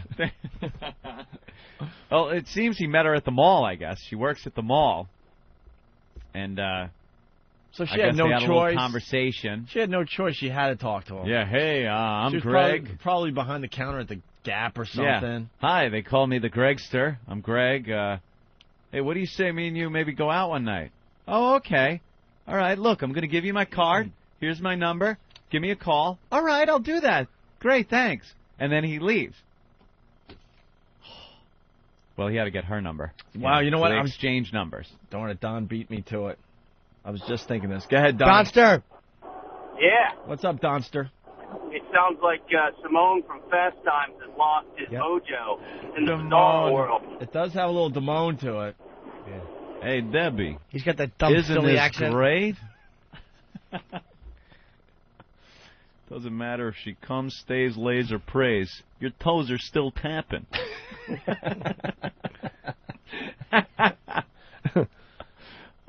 Hey, you know what? Kiss me. You won't regret it. Let's go to Don. another Donster on the phone. Don. Make it sound like wherever Hold you on. are, that's the place to be. Hey, Debbie. Isn't this great? Kiss me. Damone. You won't regret it. You won't regret it. Hey, it does sound like Damone. Hold on, Ann. I'm getting something for you. Yeah. Which was the biggest faux pas. Huh? What? In the movie. Oh. No, that's not how you spell it, silly. H. S-H. S-H? There you go. Uh-huh, uh-huh. Come on. Come on, Eric. Hit it, hit it. Remember the whole line about when it comes to making out? Yep. What do they say in the movie? Put on side 2 of Zeppelin 4 or something like that? Something like that, and then they're playing Kashmir? Yeah. I think that's just Rat not knowing shit. You know? You Rat think? never got anything right. I don't think it's a mistake. I think, you know, Rat wouldn't know. Just, they told me something about Zeppelin and pops it in. I just threw one in. He's an It might have idiot. been a joke, like an inside joke. If you're a real Zeppelin fan, you caught it. Like he was just goofing, like it's like, you know, put on this thing and he puts on the wrong thing. I always wanted to know why, though. There has to be a reason. Did you get that out of the hamper? Thought you could use some help with your math homework on such a hot day. Math homework. That's funny. Damone ruled. He did rule. Don, what's up? Hey, man. Hey. Minute I heard that, you know what I started thinking of? Do you remember the tapes from the mypsychoexgirlfriend.com? That guy? Yeah. These guys would make a perfect couple for each other, man. Yeah, that was one with Psycho Bitch. Is that Yeah. audio still out there? Gotta be. It's got to be on OA Virus, man. Well, someone find that audio for us. We would, you know, for the new listeners, you got it here. This psycho girlfriend. You just want to kill her. Can we find that, Steve or somebody? All right, we're looking for it. All right. All right, guys, welcome back. Punching out. Thanks, Don. All right, back to the Gregster. He left a little more here. Okay, you know, I like the way you look, and I'd like to get with you, you know, sooner or later.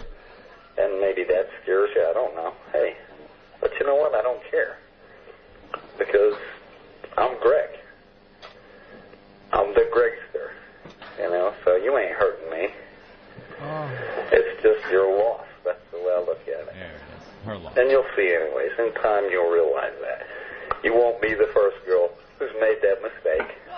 Uh-oh. There's a And backyard around my full of way, believe me, there's a few of them who wish they would have reciprocated when the opportunity was there. Reciprocated? But you know what? That's okay, Laura. I just thought you were a little cooler than you appear to be. You know, I thought you were a decent person. Evidently, you can't even take 2 minutes to call me and let me know what's up. What do you think? I got to beg for your attention or something? Well, hey, maybe you got some puppy dogs that you're running around with their little tails between their legs just because they think they got a shot. But you ain't got nothing that I ain't had before. And better, okay? So, I guess we won't even talk anymore. Okay? Bye. complete asshole. This guy is a... Who's laughing in the background of that, though? Do you hear that? Yeah, I don't know. This guy's a classic. What an ass. Yeah. I've had better. That's going to get it. The guy obviously is head over heels for this girl. And he got a little annoyed. She didn't call back. What do you do? Who hasn't been in that situation? You don't make phone calls like that. No. Drive to the house with duct tape and some chloroform. Chloroform. Whenever you say it's your loss, Yeah. Right. it's not. It's not. It's not. Whenever. Under all circumstances. Yeah. That is never your loss. I've never actually heard a person say to someone else that it's your loss where you're like, wow, good Your point. loss. Wow, you know something? It is my loss. Maybe I should reconsider. Hey, Rob, what's up? Your loss. Hey, it's Rob in Robster. Miami. Huh? Hey, Robster, yeah.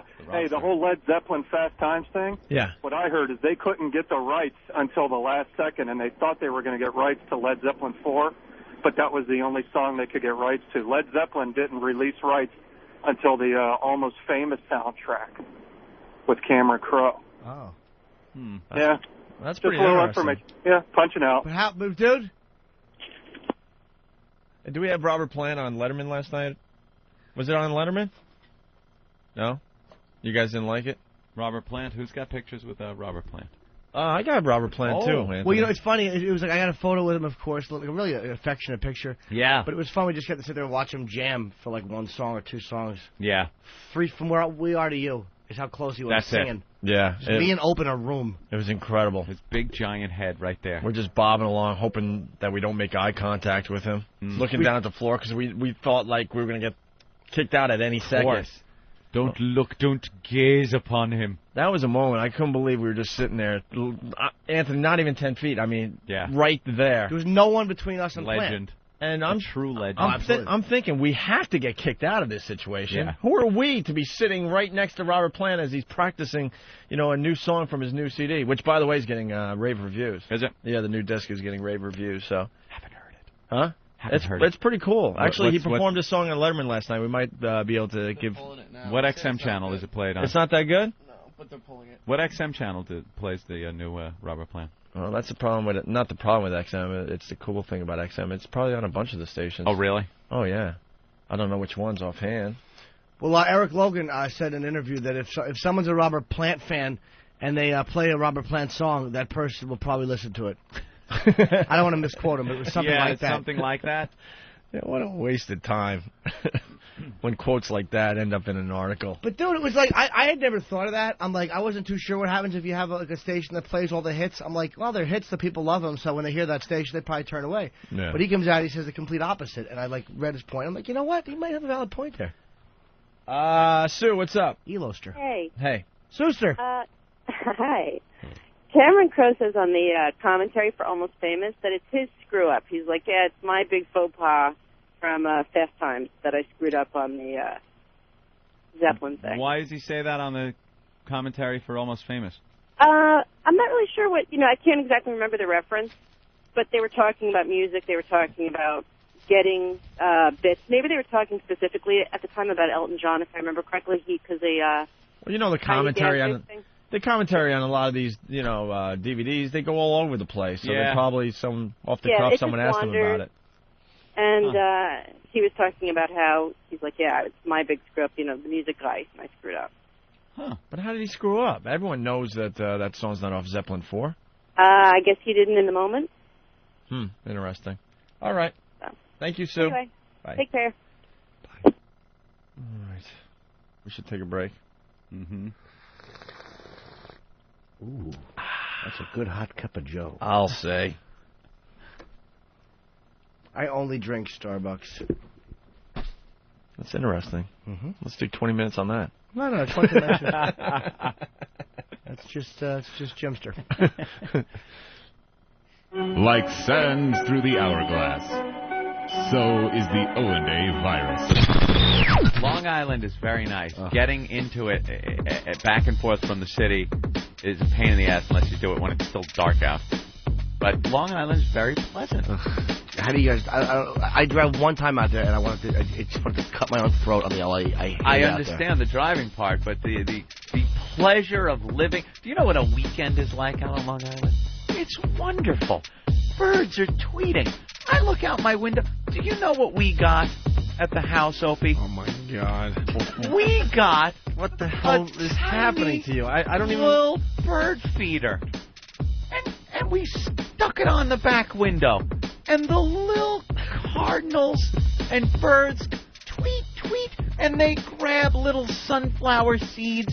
And you go, ooh, look, there's a little Tweety bird out the window. And the squirrels try to get to it, but they can't jump that high. But gosh darn it, they try. And they walk up, and sometimes the birds drop some of the little seeds, and the squirrels come up and eat some of the seeds. And it's a perfect little suburban day. You do realize you used to have threesomes, right? Yeah, I know. I don't know what happened. I don't know what. I just want to wake you up a little bit. I'm looking at. What the fuck is wrong with you? Looking at birds out my back window, Opie. Could you hear this? Shoot me. Shoot me. You know how that should have went? There's a little bird outside the window. Get the bat. I'm not saying that, there aren't other things to do, but it just conjures up. It's that suburban living on a weekend when you're not commuting into the city or something. It's very, very pleasant. It lowers your blood pressure It's wonderful. to watch the birds feed. You hear the little children playing in another yard somewhere, a few houses away. Maybe a dog barking in the distance. Little dog bark. Maybe you hear a couple of the landscapers doing a lawn down the street. The smell of cut grass filling the neighborhood. That's nice. Not a black person to be seen. Oh, wait. Maybe I shouldn't have gone that far. I'm teasing, of course. Shut up.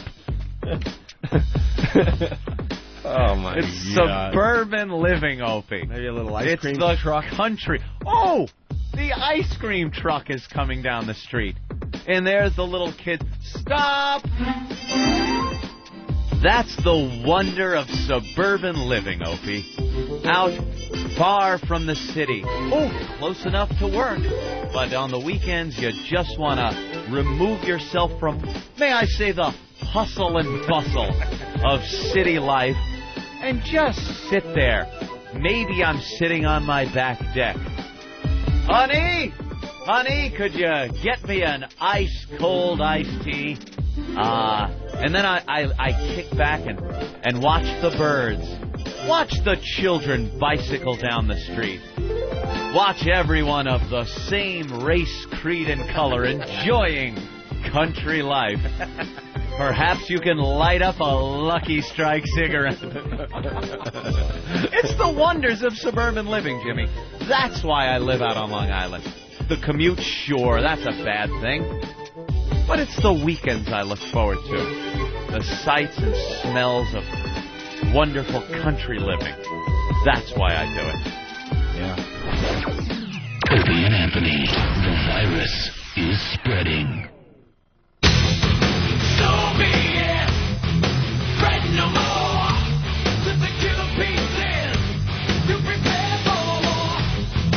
So be it. Settle the score. Touch me again for the force that you will hear evermore.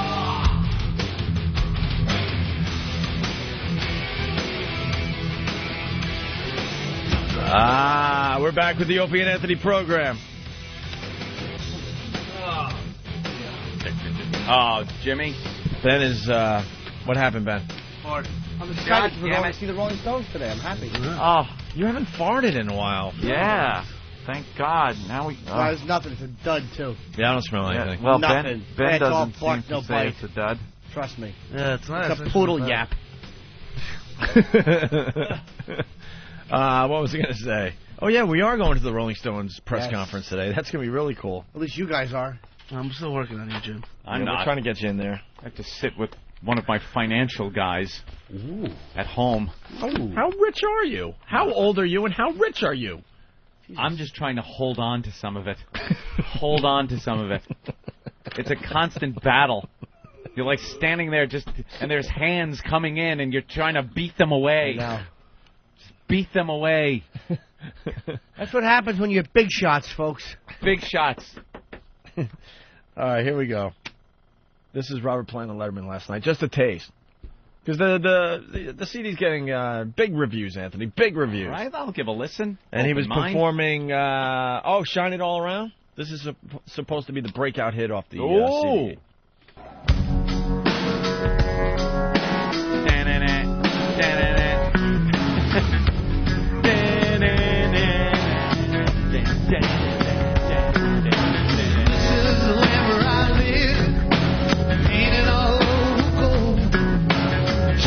Sunshine, spread it all around. Sorry.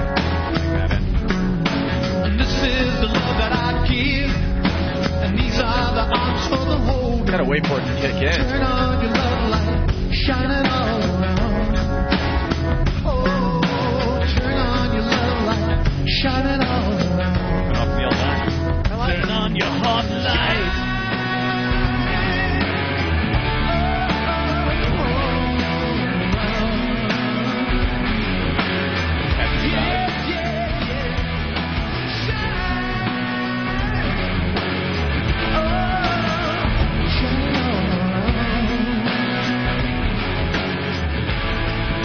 Not bad. I like it. I dedicate this to Jimmy Norton. It's a little muffled, but it's not bad. I like that. It's not bad at all. That was live? Yeah, on Letterman last night. A little taste. Good voice. I bet the studio version sounds really good. Yeah. Well, that's what I'm trying to get up here, but he's not really known for his live music, Robert Plant. His voice could never, ever cut what they did in the studio with Zeppelin Are you live. insane? Yes, I am. Now we're insane, going to have a problem. But I do know. Now we're going to have a problem. Live Zeppelin. I spent the weekend watching the DVD that came out last year, the 2-disc thing. Yeah. Holy crap! In his prime? No, still couldn't cut it. He never hit all those notes. No way. You're going to lose this argument, man. The phones are going to explode. All right. Did you get I forgot the name of the DVD. It came out last year. It's a 2-disc. Led Zeppelin Live? Well, I think they had a fancier name than that, Jimmy, but I saw the movie that's always being played, the old movie. Which one is that? Song Remains the Same. Yeah, Song Remains the Same. And, all those songs where he's supposed to go up, he goes down with his voice. Or he doesn't sing it. It's like, I want to hear all the high Zeppelin vocals. That's right. He just didn't do them. I just was reading an article on him yesterday, and he pretty much hates performing Stairway to Heaven because it's such an effort. Yeah. Because it's just this whole big thing. But when he sits back and maybe watches an old concert of him doing it, he kind of enjoys it. Really? But to get there when he's on stage and get that song just right, he would basically lose sleep over it. Because everyone knows every little piece of that. Yeah. And if you don't do it exactly like you hear it 1,000 times, you're going to be like, see, he stinks. Hey, let me hear the studio version of the Plant song we just played. There you go. Just a little piece. Oh, it's cooler already.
Wow, you win the argument there on that one. That's a much better version than what he did on Letterman last night. His studio stuff's always been better than his live stuff. He's 60 now or something, right? He's old. 56. How old? 56, according That to is the a article I really read good. yesterday. I never hear songs and like them the first time. That's pretty good. That's Yeah, there's really something good. about it that's kind of catchy. Are you older or younger than Robert Plant, Anthony? I think we share a birthday. Shut up. Steve in Tampa, what's up? Hey, One. What's up, Sugar Tits? Hey there, let's just be nice. No hurtful stuff. Hey, it's How the West Was Won. Oh, Brand new thank you. XM listener. And what do you think? I love it. No, I mean, you like the DVD? Yeah, I sure do. I bought it, like you said, a half ago or so, and of course I got the Led Zeppelin tattoos all over my body, so I'm definitely a fan. So what about the live Plant back in the day as opposed to the studio stuff? Do you think he could hold the notes or not? He could with enough Jack Daniels. All right, thank you. I mean, I know it's a tough job, but I think he pulled it off when they were live. That's Chris, a good song. Is that CD on sale yet? Tomorrow, I think. God damn it! How do we get a copy of that? Wait, no, Tuesday they come out, right? So it comes out today, I guess. You have a copy of that? Yeah, get Lee to send us some copies. I want a copy. I'd like a copy for Pete's sake. Quickly, This Ben. guy's bashing me. What? No. He says, Ant's a moron. Plant nailed the vocals on Song Remains the Same. Get me a goddamn live version from Song Remains the Same. What of song? I don't care. That's how willing I am. I don't care what friggin' song it is. Dude, that's right. You won't hear the guy singing. Get him like he shine did it on all the album. around now. Calm down, man. I'm why? I'm all edgy. Why? Somebody's I don't trying to care say which that one. Zeppelin like Al Jolson now. John in What? Jersey. Yeah, no, I was going to say Led Zeppelin, Robert Plant is after Anthony's time. He's more of an Al Jolson, Cab Calloway live. Cab Calloway. Cab Calloway. Ant was just saying that Cab could never hold Minnie the Moocher live. I was going to do the same joke, but I thought it was Manny the Mooch. No, why did I have to open my mouth? Is it Minnie or Manny? If you would have said Manny the Moocher, that probably would have been the greatest thing I've ever heard on radio. Oh, very good. It is Minnie? Oh, yeah. Damn it. Let me Do tell it you for Manny the Moocher. That's the old hoochie coocher. See, your brilliance got in the way. That's how Cab laughs at you. If I would have got in first, it would have been 20 minutes of you smashing me. You see that fucking Heidi ho cup of what, man? All right, it still works.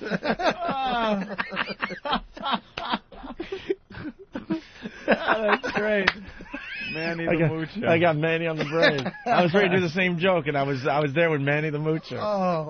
We have a live version of a Zeppelin song. What song do we have? Song Remains the Same. Oh, we have it? Live Derek? version from Hold on, what? Hold on. From what? Don't know? You don't know. All right, let's hear. A little live version. People, won't you listen now? Sing along, yeah. You don't know what you're missing now. Any little song that you know, everything that's small has to grow. That was pretty good. That's pretty good. A little weak there. Are we critiquing Robert Plant? Yeah. It's like, he's reaching there a little bit. What about, does everyone remember laughter? You get a little bit of it there. Or does anyone remember laughter? Wait. What year was this song Remains the Same? Like 76, something like that? It was pretty much in their prime. Yeah. Which is what? They were like 70 to when did Bonham die? 81 or 80, 81, somewhere around there. All right, well, I mean, it's split down the middle on the phone. Yeah. Phones. We could go to Brent in Myrtle Beach. He agrees with me. Frank on Long Island, Ant is nuts. But then there's other people saying you're right. So it's just dumb. Yeah, he sings everything on a lower key on the live stuff too. You'll notice it's not done in the same key as he does it on the albums. It's easier to sing that way. Brent, what's up? Hey, what's going on, man? Hey. Man, I got totally disagree with Anthony on this. I mean, even after 75, when Plant was in the car crash, he still had an amazing voice. And on that live DVD, How the West Was Won, you can watch any part of that and see how great that he was. All right. Yeah, I mean, whatever. How the West Was I don't Won. agree. It's an amazing DVD. Frank on Long Island, what's up? Hey guys, how you doing? Hey. All right, you got to understand one important thing about Plant. 1975, his voice went to shit. Prior to 73, he could do anything. After that, fell apart. What kind of accent did he have? I'm not a big Zeppelin fanatic. What kind of accent did he have, Jimmy? No, accident. Oh, accident. He and his wife were in the Isles of Greece, and they had a car accident. It was a bad one? Yeah, he lost his son, right? His son died later on from a disease of the lungs, guys. Yeah, he wasn't that. Oh, okay. What was the song he wrote about his son? All My Love. Okay. In Through the Outdoor, 1979. Very nice. Look at this guy. This guy is one of those guys. I'm one of those guys. Slow in the driveway on Sunday, huh? What was that, Jimmy? Yeah. There it is. This guy's on instant feedback saying he lost his voice in early 73. Like, you're getting all the dates. And This is a back hall of a high school conversation. No, dude. Smoke a joint. He lost his voice in 73. When it's all said and done, there's no band greater than Led Zeppelin. Uh-oh. Oh, boy. Look at Jimmy. Jimmy's face. Jimmy, you have to agree that Zeppelin does surpass Black Sabbath in legendary status. I just want to... They do, but I prefer Sabbath. I enjoy Sabbath more. Personally, you prefer Sabbath more. And I think Zeppelin was phenomenal. One of the greatest bands of all. I think the Beatles are the greatest band of all time. No. That's I would put them... Yeah? Nah. Zeppelin. Well, I started with Zeppelin and Sabbath, by the way. Here's why I would put... And then I went with Zeppelin more than Sabbath in my youth. Zeppelin may have been technically better. Plant's definitely better singer than Ozzy, and I'm sure Ozzy would say that. But I just feel Sabbath was underrated when the comparison was made. I think the fact that Sabbath's not in the Rock and Roll Hall of Fame just shows me. Because it's all Rolling Stone magazine. But Ozzy made a great point that day when he was in. He said that the guy...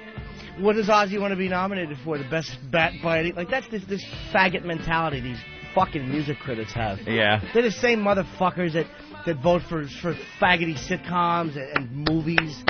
You know what I mean? These are the same Roger Ebert fucking mentality.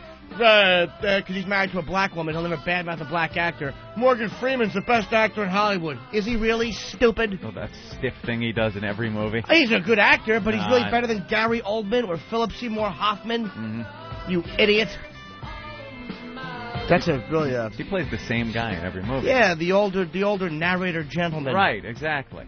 And he's very good. Never see him get flustered in a movie. He's always kind of straight line, not really very energetic. He played a pimp in one movie. I think it was in '79 or something with Christopher Really? Lee film.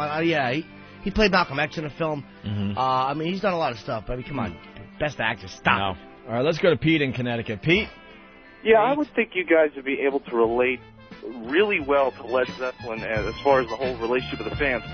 Because, you know, if you guys had to do your bits live, some jackass maniac O&A fan would call up, oh, you dude, you only said fuck 19 times, supposed to say 22 times. Can I point out the difference, sir? Yes. That is the difference between music and this show is a comedy show. Comedy is contingent upon taking you off guard. Music is not. That's why Stairway to Heaven people want to hear 100 times. But even jokes that people love, if you're doing it 20 years from now, I mean, it just loses something. Whereas a lot of times a hit song won't. Because it doesn't need to take you off guard for you to love it. Well, I was hoping for a laugh there because I was kind of making a joke about the O&A fan. Thanks, Jimmy. Exactly. Well, he bombs, and then I go off on a 40-minute dull tangent. Thanks for taking the guy seriously. I'm sorry, bud. Just trying to add a little chuckle to the No show. problem. And I have to say contingent, and then just fucking put everyone to sleep. Jesus. Am I an idiot? Pete, you're funny, man. That was great. Well, I was just going for a laugh there. You're right. Jesus. I'm a bore. That's funny.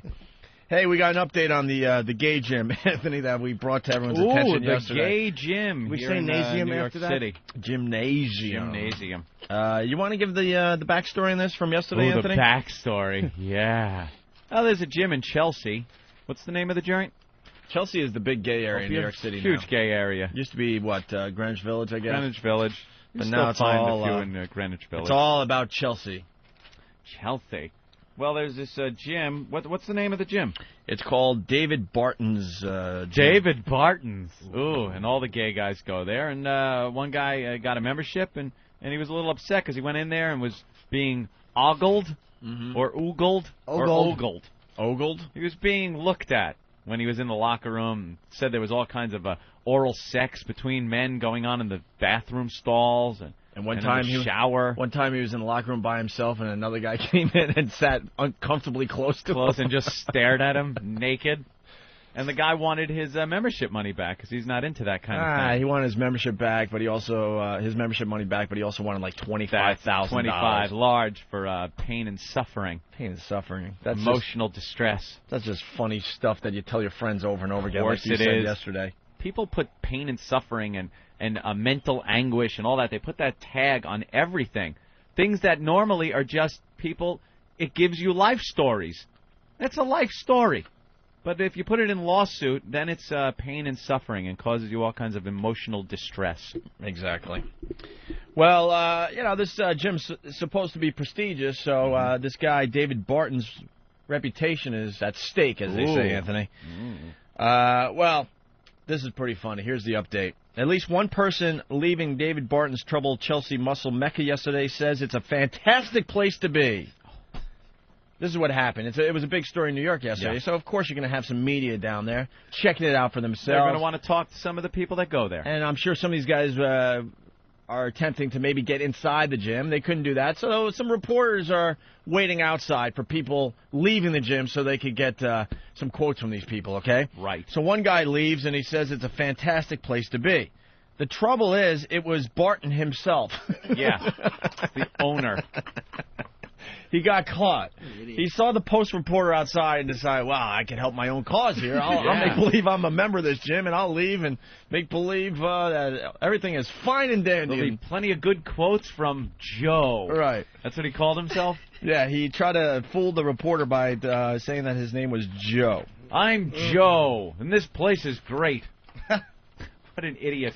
Barton, identifying himself as Joe, told the Post reporter, sounds frivolous. I have only fantastic things to say about this gym. Of course you do. You're the owner. When the reporter realized that his barrel-chested interview subject was the gym's jokester owner, Barton said he was just kidding and apologized for misidentifying himself. Yeah, I'm just kidding. I was kidding. I was kidding. The guy's an idiot, too, because there was a picture of him in the paper yesterday. They had a picture when the article was printed of him. Give her a Quelo. She'll love me again in the morning. You know, that gym is so polluted, I can't have a kid with it. Bunch of faggots fucking in the steam room. Let's go to G in Brooklyn. Fucking, sucking, eating, drinking. Put a cock in your mouth, pelicans. G in Brooklyn. Hey, guys, how you doing? Hey. Hey, I just want to tell you, I work with a shit dick downtown, and he calls the place, he calls it the Jizzumnasium. Jiznasium? Yeah, Jizzumnasium. Ah. You know, as a little goof today, I think we should play Shit Dick. We haven't played it for the new listeners yet. Can we find that out? I'd love to hear that. All right. Anyway, when real gym members talked about the lawsuit, Anthony, in which he claimed men swapped sex acts in the showers and leered at him in the locker room, several said the lathered up litigant should lighten up. Lathered up litigant. Stop. Well, it's the New York Post. It shouldn't even be called a newspaper anymore, the New York Post. Yeah. Don't go to a known gay gym if you're a heterosexual homophobe, gym member Stephen Dimmick huffed. Huffed. I know they're insanely... Pulling the cock out of his mouth, he commented. I know they're insanely strict on it. They've revoked people's memberships for having sex in the gym. I've seen people get kicked out. This is Chelsea. If you're not comfortable, don't come. It's not about being comfortable. It's not saying I don't want men who swish. But if guys are drinking out of each other's mules in the bathroom, how are you supposed to work out when you're too busy peeking through and jerking off? You're all excited. You know how hard it is to work out with a boner?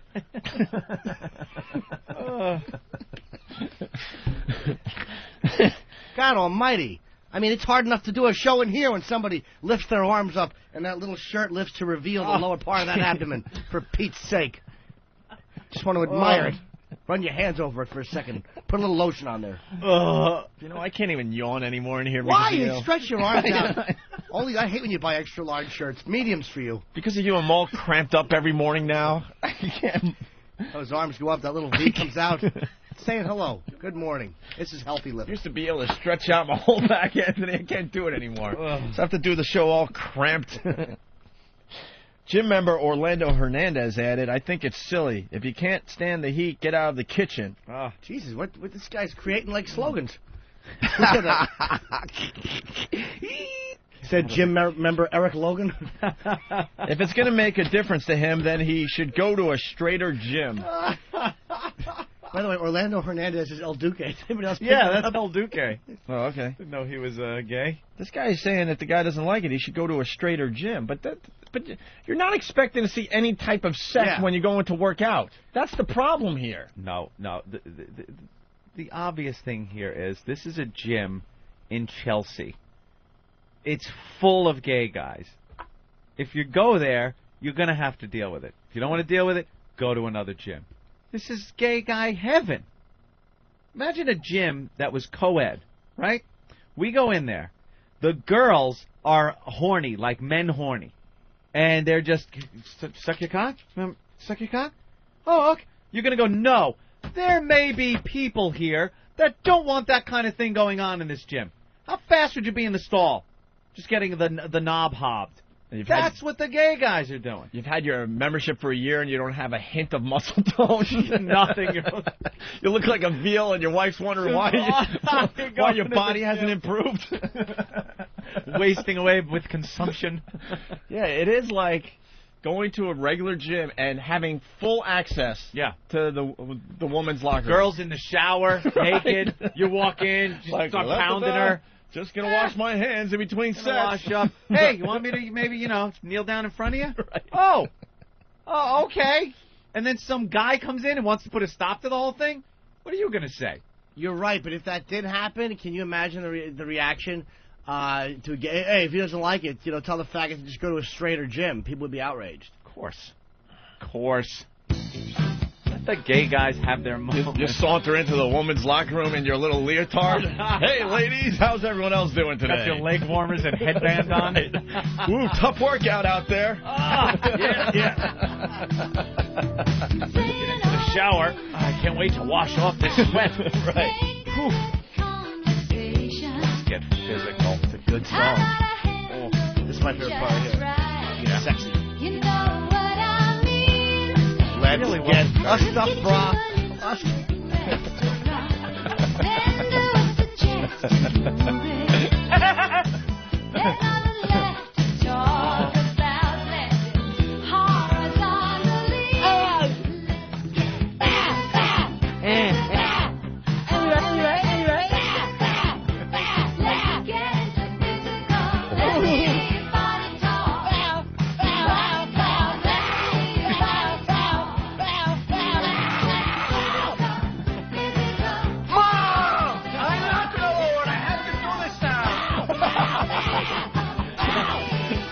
I hit the wrong clip, but it worked.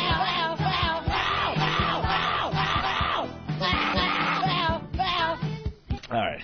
What'd you do? Stop the song for? Well, Sandy Kane helping out. Everybody. There you go. Let's see. And then I guess one more quote here. Every gym has its occasional misbehaving ding-dong, and we certainly enforce a strict penal code. That must have gotten some laughs down at the post. Seriously, though, we don't tolerate shenanigans that would impact other members' experience of our Word gyms. Is making a huge comeback. Never used to see shenanigans. Well, anytime there's any horseplay going on, people are calling it shenanigans. All right. Yeah, what the hell? We'll play this for the new listeners. Listen to this one.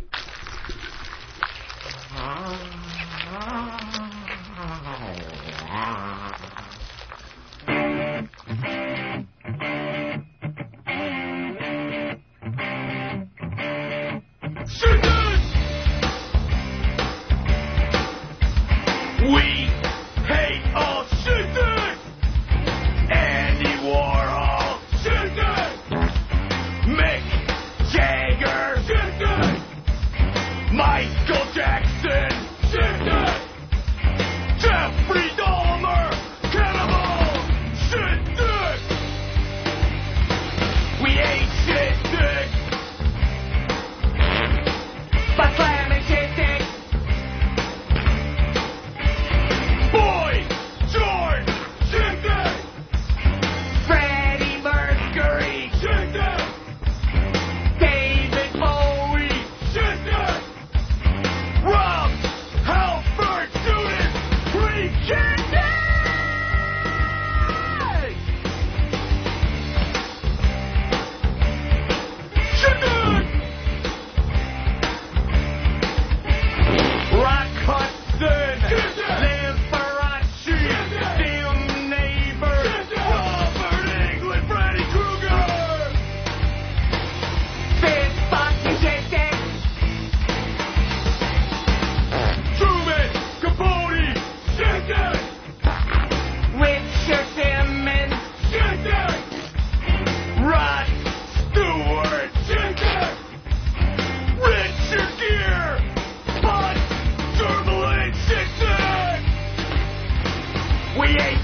hot. Oh. You know, I'm starting to get hot. Oh, no, I'm going to give up my virginity. I'm a sport. Maybe take a little cock right into my mouth. It must hurt. Maybe taking it in the rear.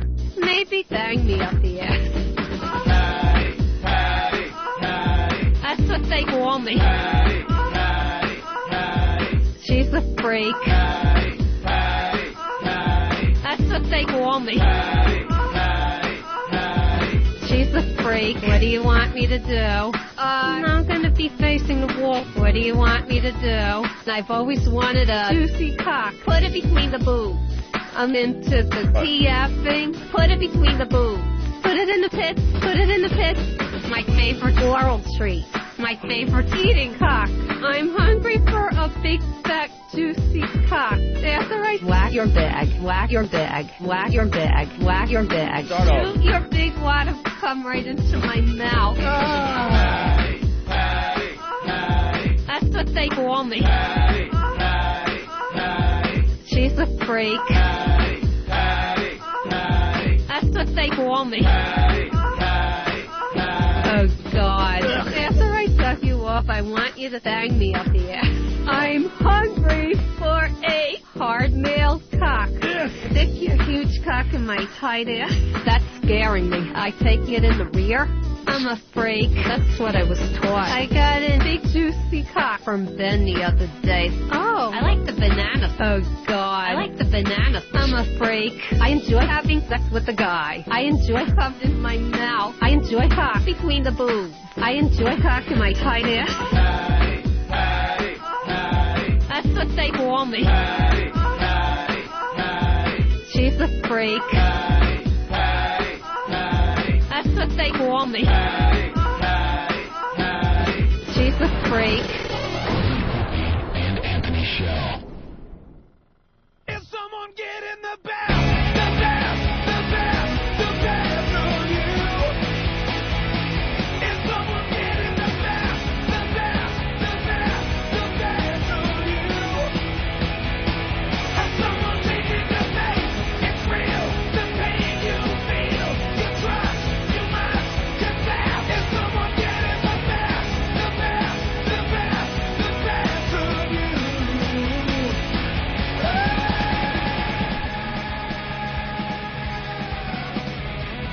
All right, one more call from D.C. Nap, what's up? Hey, man, what's going on, fellas? Napster. Hey, I want to tell you guys, first of all, you know, you guys are doing a real fucking great job, man. I just caught the virus last week. I actually, I sell cars in Alexandria, and I sell XM, and my buddy turned me on the all station. You guys are fucking great, man. But back on topic, I went to a gym, man. I had this guy, you know, hitting on me, and, you know, I'm not really a homophobic, but I definitely ain't gay, and I basically, you know, just, you know, let him know, you know, kind of give me my space. But I went to go change, and I was in the locker room, and he comes in there, he's hitting on me again while I'm changing. Well, he goes to walk away and fucking taps me on the ass. So the motherfucker goes and gets in the shower. So I grab my gym sock and I put my keys in it, and I go in there in the shower and I just beat the shit out of him with my gym socks and the keys in it. And I told the motherfucker next time he wants to get a piece of dick to buy a dildo. Then what happened? Nothing. I fucking left, and I never heard nothing about it or saw the bastard again. But did they revoke your gym membership? Hell no. They ain't got a fucking clue who beat the shit out of that. No. What I'm trying to say is, had you started with cardio? Because I'm thinking about what kind of a workout thing I want to do. Jimmy, the best workout you can do is jack off. That's the guy who just doesn't get what the point of the story is? Right. No, did you do cardio first? Oh, boy. All right. Thank you, sir. Well, and then when this dummy goes into a shower with his socks, what'd you have to do? Go home like a Dominican? Just dry your feet off and put them in your shoes? Why not just punch the guy? Why would you put your keys in your socks and get them wet in the shower? More of a movie moment that way. Yeah. All right. Why didn't you just put a little bomb in his radio so when he starts snapping his fingers and listening to it on his shoulder, it blows up, Horowitz? Wow. That's a good one. That's a great little reference. That's right. That guy hit on you because you weren't there, Moreno. So we have the audio of that girl. Where is it, though? Oh, cool. Still come with it. Steve? Steve's got it? I thought he had it. I thought he said he had it. That goddamn Steve is full of shit. Oh, you had it, Steve. We're dying in here, He's just Steve. in there. Big, smooth, shaved arms with tattoos on them. Tattoos? What? Where's that audio, Steve? It's right there. I just gave it to you. Oh, boy. Oh, boy. I never saw it. What is that? What is it, Hawk, for Christ's sake? Come on, Eric. Eric needs to sleep more. Open your eyes. You really need to sleep more, Eric. Certainly do. I was right in front of you. It was right under your nose. Never saw it. God, this is a really long thing. How long is it, Ope? Yeah, she kind of goes on. Couple hours? Well, what's the deal with this Play a chick? piece of it. What do we know about this girl? Well, we don't know much, but what I'm finding out very slowly is that apparently this chick killed herself after this video was released. I don't know. I don't know. I'm trying to... Dude, I swear she killed herself, dude. I've heard all kinds of stories. She had to change schools. She killed herself. No one's got an answer, though. No, unfortunately, I can't find any proof. She appears to be in high school, but who knows? There's other things like her. I've heard she's really young, but no, her body, believe me, is that of a woman. Yes. And she's talking about this guy Matt, and how she wants to get with Matt. They didn't have bodies like that when we were going to high school. God, if I hear one more person say that. They were saying that on the news the other day. We all get it. The girls are hotter in high school than when we were growing up. They didn't dress like that when I... Yeah. Exactly. What? How many times have you heard that? You see a black guy walking, wow, we didn't have them in the hallways when I was in school. Yeah. All right, your awful 50 stories. No one gives a shit. Me and Groucho were talking. He brought up the same thing. Well, it's funny. Girls like that. When Jane Mansfield got decapitated, people were going, they didn't have heads like that when I was in school, being held up under the fucking wreckage of a trailer. Any Jane Mansfield's head reference I enjoy. Oh, you have to. Yeah, you were all over the road, Dude, just like she was. I was just looking for something with Mansfield in it. They didn't have heads like that. What did that mean? Of course they did. No one ever said that either. So I just lied for a cheap decapitation joke. It was a joy, though. Of course. So we'll just play this audio and see what happens, I guess, huh? Yeah, give a listen. It's some girl trying to get Matt to either take her back or go out with her. I think take her back. So she shows her sexual side, and what you'll hear is audio of her talking to Matt as she takes her clothes off and then diddles herself. Now, if a girl does this for you, what are you thinking? Obviously that you're going to have some really good sex in the near future, but as far as a long-term plan, what's going on in your head? Are you thinking psycho broad? But if you're in high school, nah. If you're in high school, you run. You run. Dick first, you run. As fast as you can. Right towards this. Oh, we got more info on the girl, Anthony. Oh, I'm sure it's from all the video. Accurate. Yeah, of course it is. Mike in Jersey. Hey, what's going on, guys? Hey. Hey, you guys were wondering what happened with that girl in the video. Uh-huh. I heard she ate Pop Rocks and drank Pepsi, and she fucking blew up. Wow. If you agree with me, just hang up.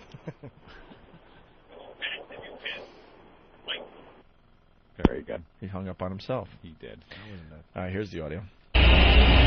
Matt, you don't understand how much I like you. I know you think I like you a lot, but that's only the half of it.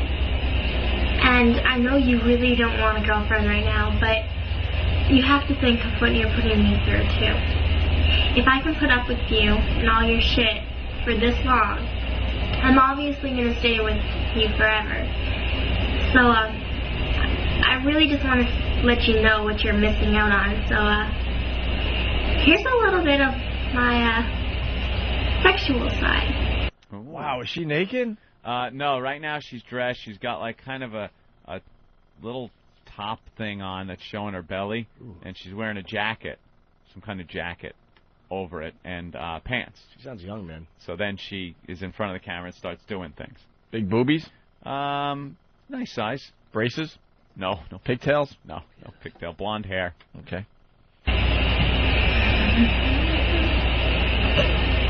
There's the cleavage I don't have. There's the boobs I kind of have. In a bra. Here's my nice stomach. Takes her shirt off. She's in her bra and pants. Again. Now I'm... Takes her bra off.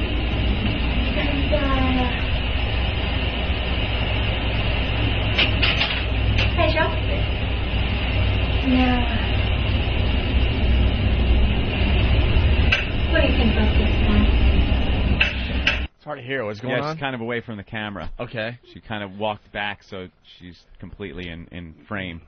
And she takes her shirt off. And she's in her bra.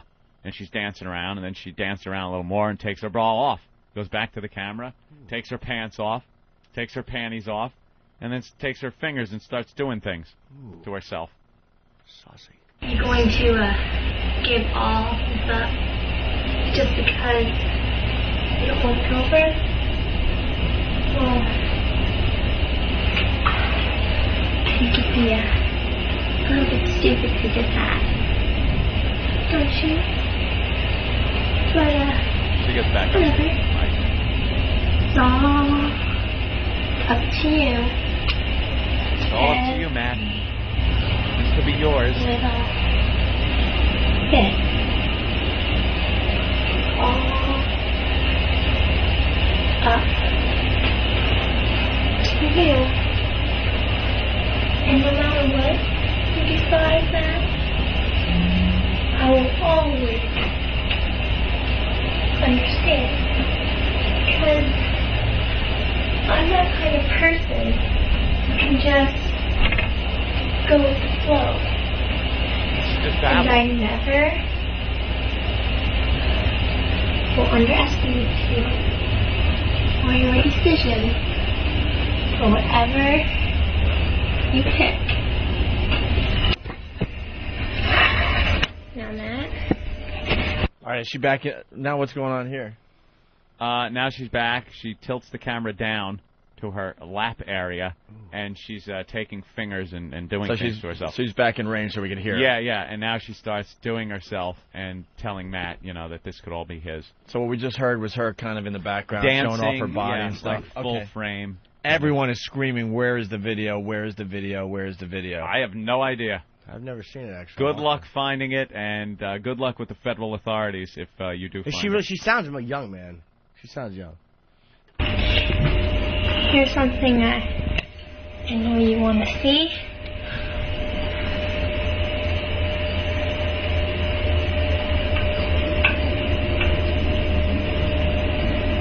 Camera's on her lap. You've been waiting for that for a long time, haven't you, Matt? You can have it all. The whole package. All you have to do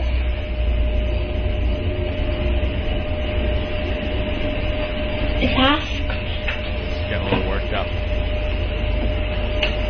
And I will understand whatever you pick. Because I love you, Matt. And you'd be a fool to give this up.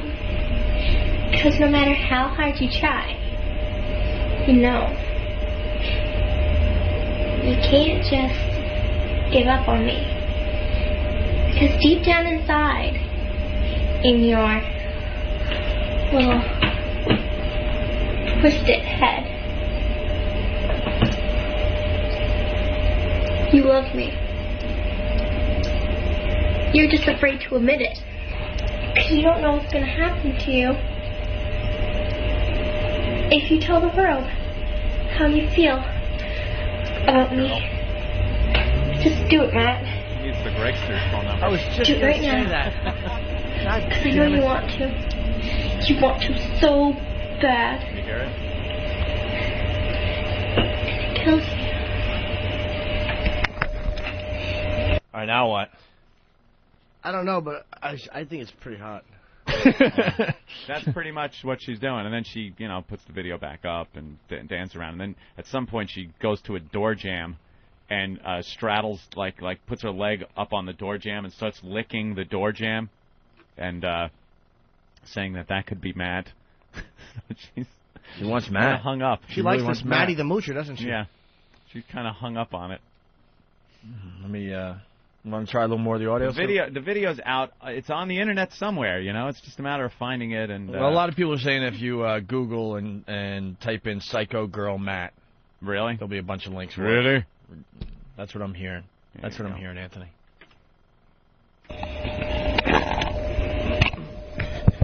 All of this. It really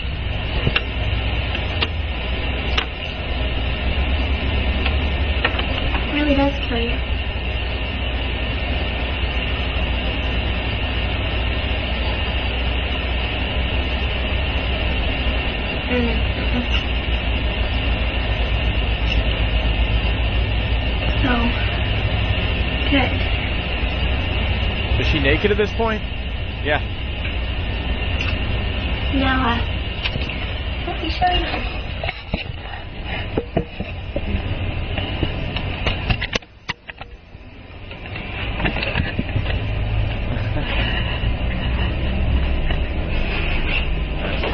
Getting on the door jam. That I'm pressing against Matt. Now, what is she doing? Working the door jam? Yeah, making believe she's pressing against Matt. Or it could be you. And some ugly fat chick that won't do anything for you. But me, on the other hand, I'll do anything you ask. All you have to do is be nice, and you've got it. So Matt, I just wanted to let you know what you were missing out on. And if you decide you want to change your mind about anything, just let me know. Because I'll be here. And I totally, utterly understand anything. Tell me. And no matter how much you put me through, I still love you. No matter how hard I try to forget about you, you're still on my mind. Forever and always. So, just... Please, Matt, don't give up. Don't give up too easily. Because, I don't want to lose you. Bye, Matt. I love you. Ah, and there you have it. Yeah. And there's the video. Oh, my God. Oh, my God. Oh, my God. Oh, my God. It's funny, I was talking to Eric Logan about this. Yeah. And Eric said, you know what, she's making a play for Matt. Yeah. I think she is. Wow. The video's ridiculous. That's all I have to say. I saw a picture of her face, and I haven't seen the video, but the picture of her face, she looks 18. I mean, yeah, she doesn't look young. She sounds young, but she looks like... the whole thing's probably a fake. She looks like she could be 18. Yeah. Yeah. I absolutely I think would. she is. Yeah. All I right. wouldn't worry about it. Matt's a dope. Matt's an idiot. Hope Matt right now is hanging himself. I love this Matt guy because you know it was him that put it on the internet. It's true. It's got to be, right? Yeah. All right, Anthony. Check instant feedback because there's other links on here that say, Psycho Girl. All right, that's the same thing. I thought it was audio of another. Dude, it's easy. You can get it. What you girl. do is you go to eatabullet.com and Uh-huh. you go into Whoring Myself merchandise, and there's like a bunch of like things for sale like that. All right. We can't find the Psycho Ex-Girlfriend stuff, huh? Nah, that's good stuff, though. That stuff is gone, unless someone has it out there and they can send it to us. Little homework assignment for some of the faithful listeners. That was a great, great website. A girl that just losing her mind over and over again for this guy on his answer machine, and the guy being just a scumbag. Oh, yeah. And she's made a completely website. Insane. She just loses it. There's like, what, 20 or... No, I think there's like... It just goes on and Keeps on going, and yeah. on and on, right? She doesn't stop calling. All right. Nut. How many messages? Just, I forget. I mean, there was just... Maybe 50. There could easily be 50. One nuttier Just than the losing last. her mind, threatening him, and all sorts of crazy stuff. You gotta love that guy, though. What a great site. Yeah. All right, I think we'll take a break and regroup, Anthony. We got the Jimmy Stewart tech support call. Remember we were looking for this a few weeks back? We're going to get through this. Funny one. This is funny. Keep your chin up. It just kind of ends, unfortunately. There's no real big ending to it, but in general, it's very funny. A lady had a problem with her computer, called the wrong number. This is one of the guys from the Upright Citizens Brigade. Oh, is that who it is? Really? Off mic. Oh, I don't know. Oh, there you are. It is? Yeah, because we had one of the guys in, and he brought this in to us and gave it to us because he didn't have a radio show. He goes, guys, I used to get wrong numbers all the time. I started taping them, and this is the one he did. UCB, we call it the business. He yes. He imitated Jimmy Stewart. This lady thought she was getting some tech help, and this is how it went down. Tech support. Hi. I'm trying to get on the Barnes & Noble line, and I can't. Oh, what's your problem? The problem is that every time I try to dial it, it comes up that they can't get through and to call tech support. We gotta be more specific, but we're gonna get through this. We're gonna turn this thing around. Great. Do you use your toolbar? Yeah, I guess. What's the toolbar? Well, you gotta use your toolbar. That's where your icons are that we're gonna have to use to fix this problem. But we're gonna get through this. So you just gotta keep your chin up. Okay, I hope so. Do you have a Mac or on a PC? I have a PC. I have a desk. Oh, that's good. It's a fine instrument. I also have the disc. You know, I have the Barnes & Noble disc. Oh, you got the disc? Yeah, and it's... Oh, with the disc, that's great. That's great. It's not working. The sun's on the horizon. We're going to turn this thing around. Great. Okay. Put your disc in. It's in? Okay, I'll boot up your computer. You have to restart your computer. Okay, I got to go to shutdown. That's where your toolbar is. You got to grab a hold of it. Okay, shut down, restart. Grab a hold of your toolbar. Okay, I have that. Now, do you want me to go to restart? Okay, you got to stay focused now. Don't get all upset. No, I'm not. All right, now you got to turn it off, but then you're going to see the restart. Hey, you check restart. Okay, you want me to press... Okay, I understand what you're saying. You want me to press shutdown or restart? Restart. Okay. You got to stay focused here. You lose your cool. Okay, you're making me confused, though, so I'm... No, well, take a breath. I'm taking a breath. All right, just calm down, take a breath. So I press restart.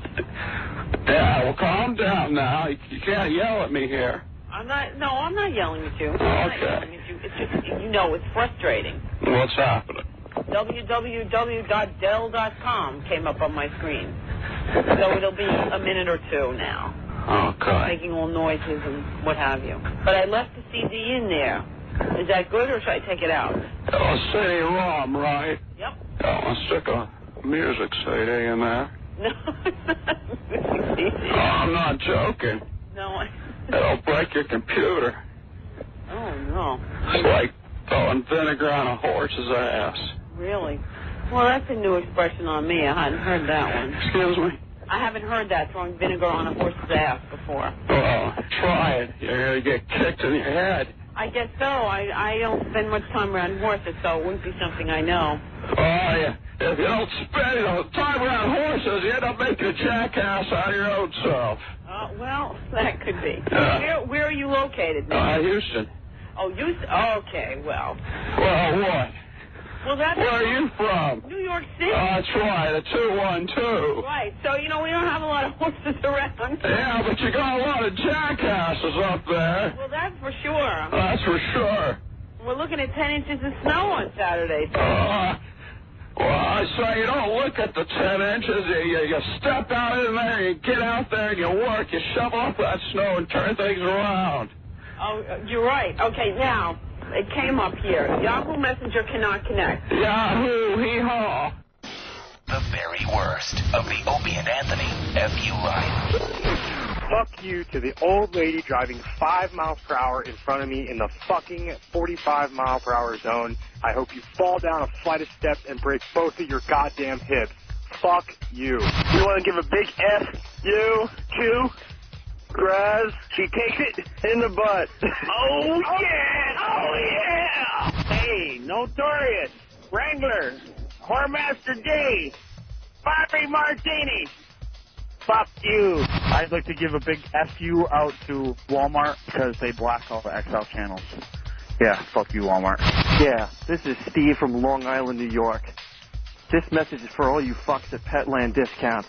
You bastards who fired me 2 years ago. Fuck all of you. Go take a ferret and shove it up your ass. Especially you, Bruce. Hey, this is Andrew from Texas. I told you big fuck you to Howard Stern. Look at my balls, yeah. Call the Opie and Anthony FU line at 1-866-FU line 1. 1-866-FU line 1. Well, fuck you very much.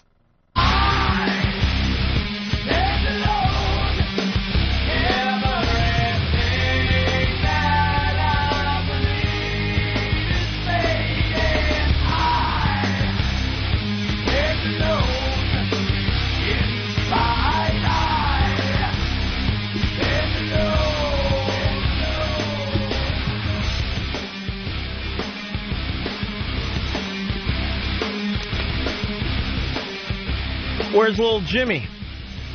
You had to go wee-wee? I think he might have had to go scrap. Ugh. You never know. The ONA virus spreading across America. Hi, Jimmy. Hi, Opie. You had to go pee-pee. The breaks are so short here. I thought you might have to go scrap. No. No, you're all right. I'm fine. That's just... Hey, do you mind if I do another shameless plug for our T-shirts? Let her rip. Well, Jimmy just did. That was fast. What is it? Where'd you get this? Look at Ben all cocky. I got it. What is it? Best. The Robert Plant CD. Wow. That one I asked for about 20 minutes ago. Ooh. Awesome. I'm going to check that out tonight. Yes. We have these brand new T-shirts, Anthony. They really are cool as hell. The design is awesome. We got a new Opie and Anthony logo, and on the back it says "Spread the Virus." Very, very cool. And they're selling like hotcakes. Oh, not like the proverbial hotcakes. They're selling like hotcakes. Mm-hmm. And there's a thing going on where you can pre-order. What does that mean to you? Well, if you're a bigger dude or a bigger chick, or maybe you're a little girl, tiny little girl, and you know your size isn't going to be available, well, if you pre-order, you can get that. Really? Pre-ordering's ending any day now, though.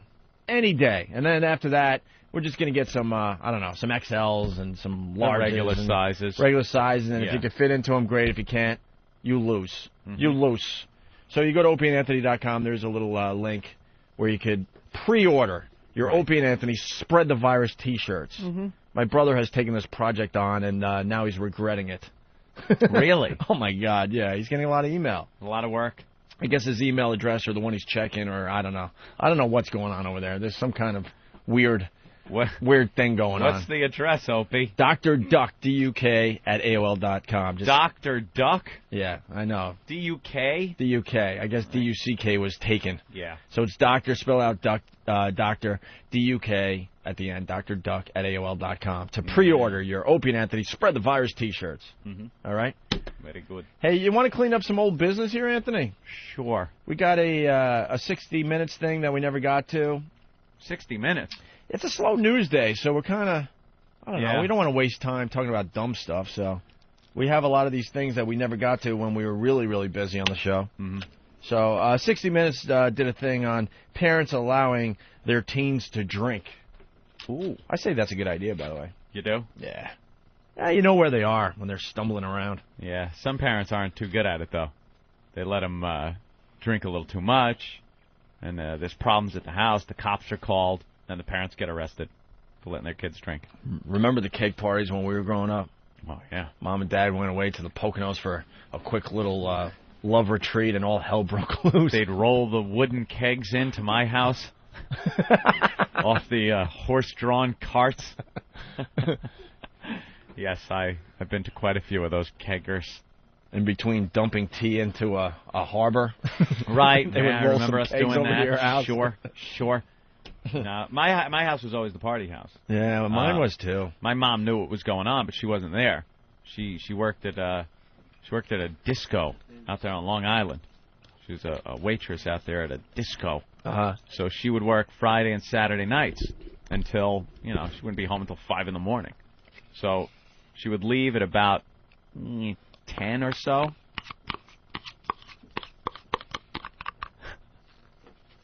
What's You're scraping. What's wrong with you?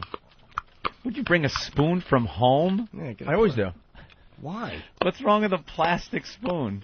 You never know if there's going to be a spoon around. They scrape louder plastic. You know how hard it is to eat yogurt with a fork, you silly goose? That's true. Yeah. All right. Yeah, Mom would leave at about 10. That's not funny. Oh, that is funny. No, it's not. They got a sound effect of There's me a eating sound yogurt effect that of the Eric yogurt. just throws in every once in a while. I like it. I need that. They hate me already. Get you in trouble with that all the I know. time. I need that button. You could kill me. All right, go ahead, Anthony. Yeah, she would leave for work about 10 o'clock or so, and all my friends were down the road, a couple of side streets in their cars, and they would see my mother's car pull away, and they would all just pull up, converge on the house. Each of them would bring maybe a couple of 6-packs of beer, a little bottle of Jack or something like that, bag of weed. A little weed. Some weed. And come upstairs to the house, and that was it. We were playing cards, watching 30 movies on the HBO, and drinking. at the house. My mother knew what was going on. She'd come home at 5 in the morning, and half of them are still passed out on the floor, sleeping on the couch. I thought you were going to say beer bottles everywhere. I thought you were going to say you were watching porn on the 8mm reels. No. HBO. You weren't watching on HBO when you were a kid. No. No. WHT maybe. Little Wameco Home Theater. No. The first one I had was Cinema 100. I don't remember that one. Cinema 100. That was local cable on Long Long Island. It was a Island. box sat on top of your television, and what it gave you was you got all the regular channels really clear because it was cable, and then you would hit this. You would turn a key on top of the box. It was a key, and you turn it and flip this big switch over, and then you were on. You put it to channel 3, and you would get Cinema 100, and every week you would get a little movie guide of what was going to be on, and it was. Movies that had been in the theater maybe a year earlier, and some softcore pornography. All in one channel? Yeah. And most people had the illegal box. It was just a quick wire job. Yeah. And you got it without the key. Remember the remote? It was like 1.5 foot and it was long, connected with a wire. Connected to the box. So you had a wire going from the top of your television where the box was to the remote unit, which was this long box with a bunch of buttons on it. And it's like it had about 15 buttons wide, and then there was another switch. So you'd use the 15 buttons, then you'd switch the switch down one, and you'd use the 15 buttons for like 15 through 30, and then you'd flip it again, and it would be 30 through 45, and you had like 45 channels. And that was it, with a wire that everyone would trip over. Oh, it was 40. It wasn't just one channel. That's what I'm saying. It was 45 different channels? You'd get cable channels, but then for Cinema 100, you had to turn the key and flip the switch. Okay. Yeah, ready for some porno. Gonna watch Cheerleaders for the 8,000th time. Watch those big 70s Earth Mama muffs. Watch a bunch of 35 or 40-year-old women acting like they're supposed to be cheerleaders in high school. What movie was that? It's called Cheerleaders. Oh, it was called Cheerleaders? There were some hot girls in there, but for the most part, it was just awful. There were girls with just these rank, huge muffs. And old softcore pornography. Yeah, no one You have that? Yeah. You have cheerleaders? Yeah. That's what set off Debbie Does Dallas. Really? Yeah. Eric has everything. That Eric has and fairy tales. Eric could open up a museum. He collects everything that has anything to do with radio, TV, porn. There was a porno version of a bunch of fairy tales, and it was called Fairy Tales. I remember that one. Yeah. And it was, there was a Jack and Snow Jill went White up and the hill, Seven but Dwarfs. and then they would bang. They were banging. And then there was dwarves, 7 dwarves. I remember that. And Snow White, and there were midget guys having sex with this chick. I remember that one. That was a huge turn on when I was growing up. Huge. Oh, watch that and just scratch. Jack and Jill couldn't be bothered with that stupid water. They were banging on the side of the hill. Banging. Yeah. Doing some of that banging. Good stuff. All right, so 60 Minutes did a thing on parents allowing teen drinking, Anthony. What do you think about your son drinking? You think that it's okay? If I could say to him, no, you cannot drink, and no, he wouldn't, that would be a wonderful situation, and it would be the answer to everything. But that's just not realistic. These kids do drink. Just saying no just doesn't work. What if you had said, okay, I'll have the party, but no alcohol? They wouldn't have come. Of course they wouldn't come. They're realistic. What happened to just going to the woods, too? A place called the Corral. It's a place in the woods. You clear out a clearing, take some logs, make a fence out of it, clear it out, big fire, and Friday or Saturday night you'd go to the Corral, get in the woods. Everyone would bring their own booze, and you just sit there and drink and try to pick up on the girls. These parents are taking on a lot, though. I mean, they're allowing their kids to drink in their house. Jesus Christ! What happened? Now you're just wrong. What is this, Cheerleaders? Oh, okay. Look, yeah. That was the hot chick in Cheerleaders. But look at this muff. Oh, my God. No one was eating pussy back then. That was just Eric will find anything. It's girls showering. Ew. Yeah. Nothing hot about her showering right now. And she was the hot one from Cheerleaders. I guess she's all nervous. Is she the girl that is insecure about her body, so she's trying to get a quick shower in? Get a quick one done before someone walks in. Yeah. But she's getting caught, Anthony. She thought she could shower. Football players. Is there hardcore sex in this, or no? Nah, it's softcore. Why would she be taking a shower in the men's locker room, Anthony? I don't know, but now these 70s dudes, they all got the 70s dude haircuts. Yeah, the big long sideburns. There's a black guy chasing around, too. And now she's getting chased around the shower. Chasing Anthony. around the... Oh, she boy. just got grabbed. She just got grabbed. She's getting raped in the shower is what's happening here. These guys are all just horned up, and they find this girl in their locker room, and they're going to teach her a lesson, Anthony. Wow, they certainly are, huh? That's the end of the clip? Yeah, there's not much online. Sorry. That's all you get. Oh, rest assured she gets banged, Opie. Yeah? Hate to ruin the ending for you, but yeah. All right. Yeah, but these parents it's a little risky, to allow them drinking at your house, and then eventually they're going to have to go home. They're going to have to leave, and if they're hammered, your responsibility. These people who say, well, we take their keys and we make sure that they don't leave. That, to me, is just a fallacy, because is my child going to get violent? Is my child going to overindulge? Did I give you permission to take those risks with my child? So now here's the other parents going, right, hey. Going, wait a minute, what are you doing allowing this at your house? But, like they're saying, they could just leave, go somewhere else, and drink, and your kid is going to be the same way. Maybe he's getting violent, maybe he's overindulging, and now he's not even in the safety of someone's house. I'm not even listening to you, Anthony, because there was a clip from Fairy Tales. Fairy Tales. I got to tell you something, man. The old pornos are so much hotter. Yeah? To watch. They're just so much hotter. Because it almost looks like it could be reality. Yeah. With the bad 70s hair and wood paneling rooms they're in. Look at all the wood paneling. I remember this scene. I think this is a young little thing was bored, and she was sleeping over her friend's house, and the father was down in the living room watching some TV, and he was bored, and next thing you know, they're banging. The cheerleaders went over because the high school's having a big football game the next day, so the cheerleaders got together with the football team, and they're banging. And, yeah, one of them decided to do the father of one of the cheerleaders. Yeah, Mr. Skin comes through once again today for the program. Oh, he's not done yet. He has to be done. You could see it from the side. Look at this girl trying to wake up the black guy, but he's had too much already. Look at him. Oh, my God, look at her muff. Oh, my God. It looked like she's wearing a bikini bottom. Definitely looked like a bikini bottom. Holy Jesus. I must say, these girls are a bit horny, Anthony. They can't get the guys awake anymore. Oh, they can't satisfy themselves. Because they wore them out. Wore all the football players out. Wow, look at that triangle. Oh, my God. When was that ever sexy? I think it was the opposing team. They went over to the opposing team's house and had sex with them so that next day they'd be all tired on the field. And they'd lose the game? And they'd lose the game, The joke would be on the guys that won, though, because right. these guys are getting Who cares laid. about winning a stupid football game? These guys don't you join have sex with all your cheerleaders. Don't you join a team in high school so you could get laid? Or stick pine cones up young boys' asses. That was a whatever you're story. whatever you're going to your football team for. Those football camp stories. What a bunch of gay guys on these football teams. They go, we have to initiate you. Let me get a pine cone and shove it up your ass. It's not the first thing that comes to mind as far as a bunch of guys together for an initiation. Pine cone. All right, let's play another clip here, Anthony. Binge drinking is the problem. It's not just drunk driving. That's one of the myths, that if we just protect our kids from drunk driving, that they'll be safe.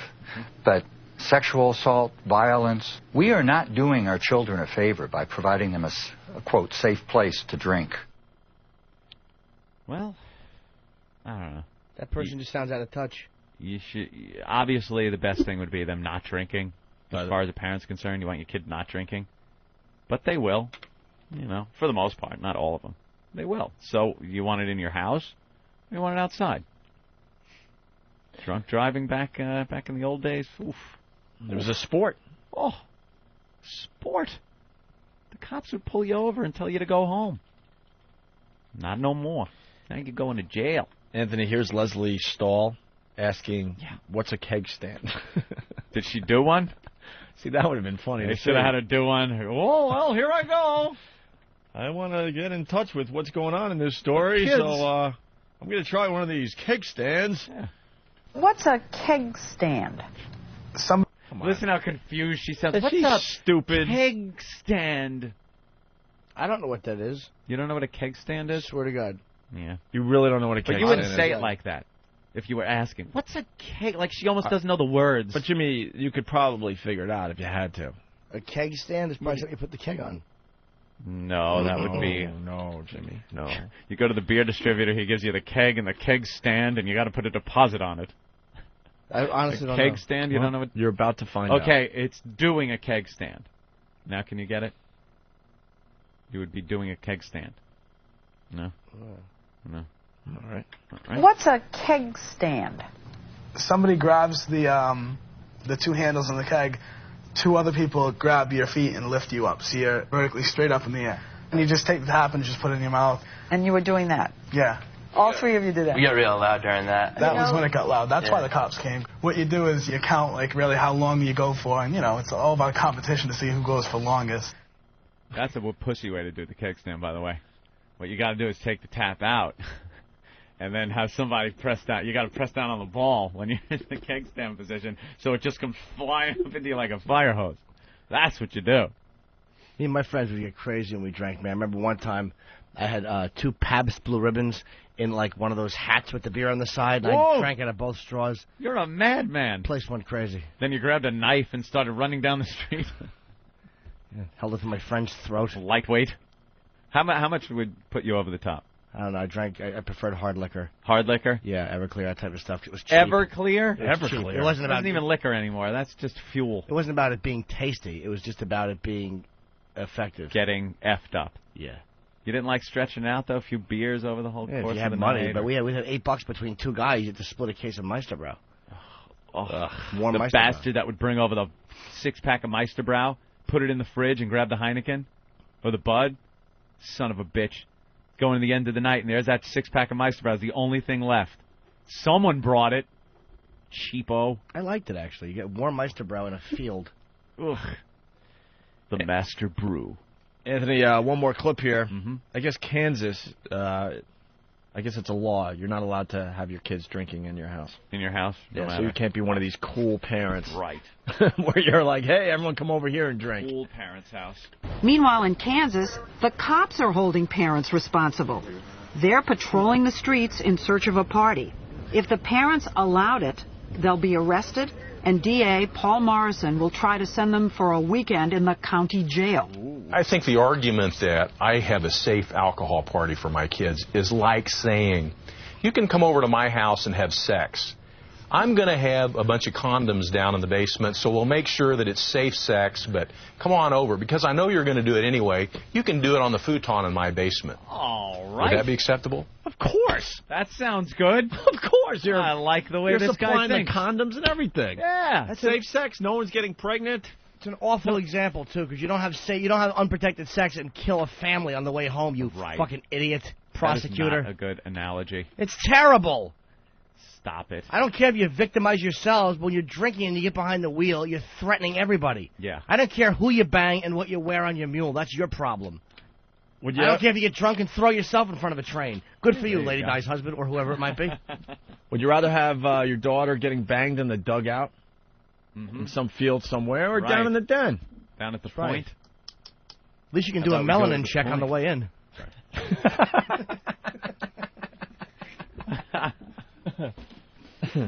With Ron Johnson, stereo salesman. That's right. Down there at the point. At the point it is. All right, let's go to Jesse in Illinois. Jesse, what's up? Hey, I was just about the fairy tale porn. I don't know if you guys ever saw the Cinderella one. It was the first porn I ever saw. It was an HBO one. And the plot of it, I guess, was that Cinderella, she was getting ready. The fairy godmother ended up being a black guy that was just robbing the house at the time. And he found this wand that wasn't actually a wand anyways, put it to her pussy, gave her a snapping pussy. So she went to the ball, and the guy, the prince, was fucking all these girls blindfolded. And when he got to her pussy started making this noise, snapping pussy. You know, then she runs out, just like the Cinderella story. So then he has to try to fuck all these girls again. Just a bunch of funny shit went on, like the evil stepsisters. Yeah.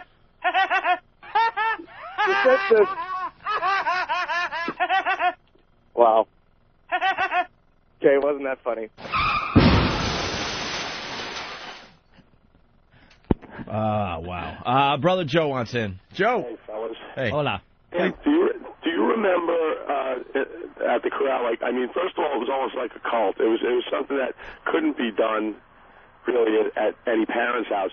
We like have to drink down a pint of Jack Daniels straight through without stopping. Like, I'm talking with Chauncey and Joe, Joe Curry. That was the older. That was you guys and like Bill Brady or something. Oh, okay, yeah, that wasn't so Yeah, much, because there were different things. If you went, like, if I went to the corral and my brother was there with his friends, there was an initiation. No, we had to leave. Oh, really? Like that was like there were older people. And there was polarization, I guess. Yeah, and then sometimes there were people that were even older, like guys that were out of high school that were hanging out at the corral, and you walked up and saw those, you got the hell out of there. You ran because they were drunks instead of you just going there to party. There was a time where you used to have to drink down a pint of Jack Daniels without stopping, like in one straight shot. Oh, that's good. Yeah, they do that now and die. Yeah. And the game Whoa, you played that too, didn't you? Yeah, this was a game. We used to come up with drinking games. We'd sit around in a circle with a milk crate in the middle and a bottle on top of the milk crate. No, and you kick it and you spin. What? And I guess the idea was for somebody to try to kick the crate and have their foot get stuck in it. And then once their foot got stuck, everyone would start kicking the crate as hard as they can, going, whoa, whoa, whoa, trying to break the guy's ankle or something. And then there was a big fire in the middle. Yeah, and then you would, drink. Always a big the games fire. didn't have to make sense now. That's a great game. Didn't have to make any sense. It was all about the drinking. It was called Whoa. Whoa.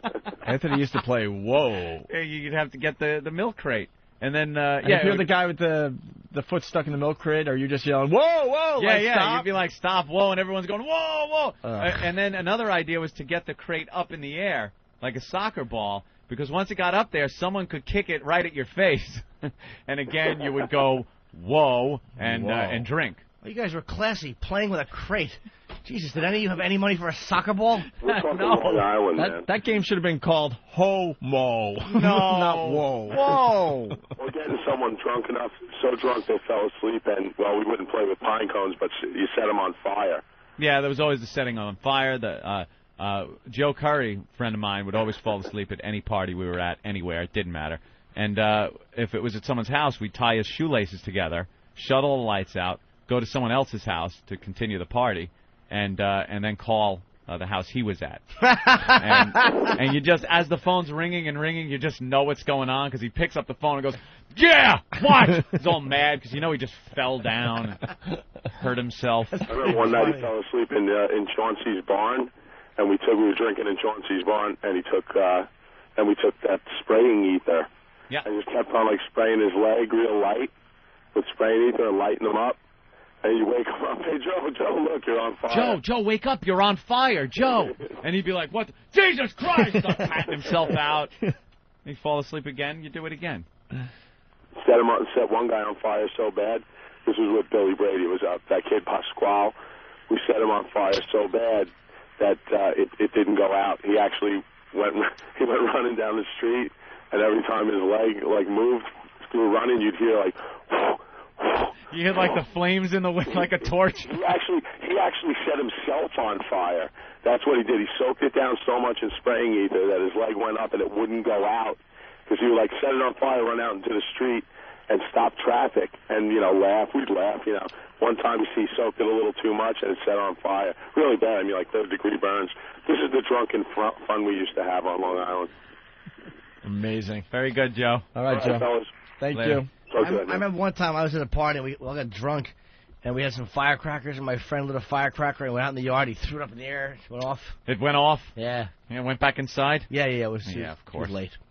It was late. It was late. Very happy birthday, Anthony, to Bono.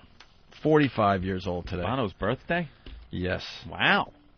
Ben made sure that was on our prep sheet today. Of course he did. He's invited to the party. He's actually holding the surprise party. Surprise!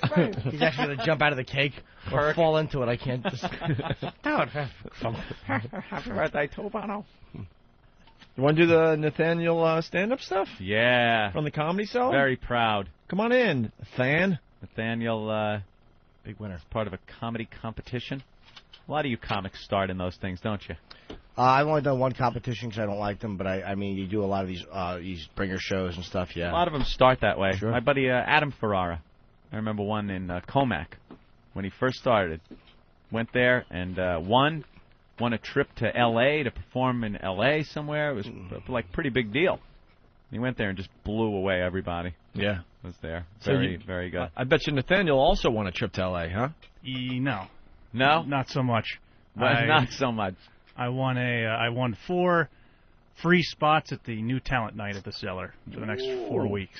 L.A., that. Yeah. Sure. Why not? It's a good start. Why not? Free performance time's good in front of a real audience instead of open mic crap, so.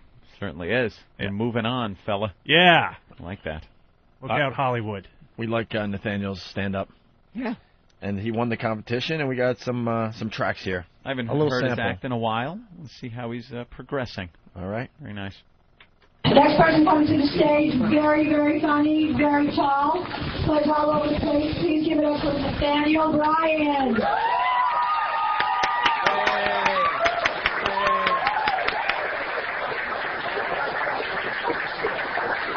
Hi. I don't know anybody here, I promise.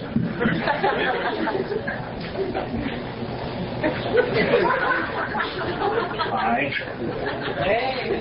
Does anybody else's mom get a huge kick out of humiliating them? Yes. Okay, good. I'm safe here. Mine does. She likes to point out my place's conception every time we drive by it. Which is gross. It's a little disturbing when you're 12, you got your new girlfriend in the car, she's pointing to the 8th fairway. There you go. Killing him. You're killing him. Very good.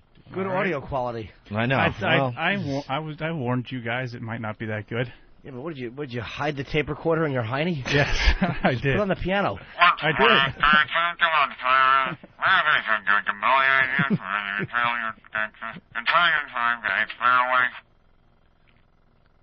Yeah, what? I put it right on the piano. I guess there were some problems there. Like listening to the Where? Neil Armstrong. Downstairs from here? See Steinway downstairs? I've seen a store.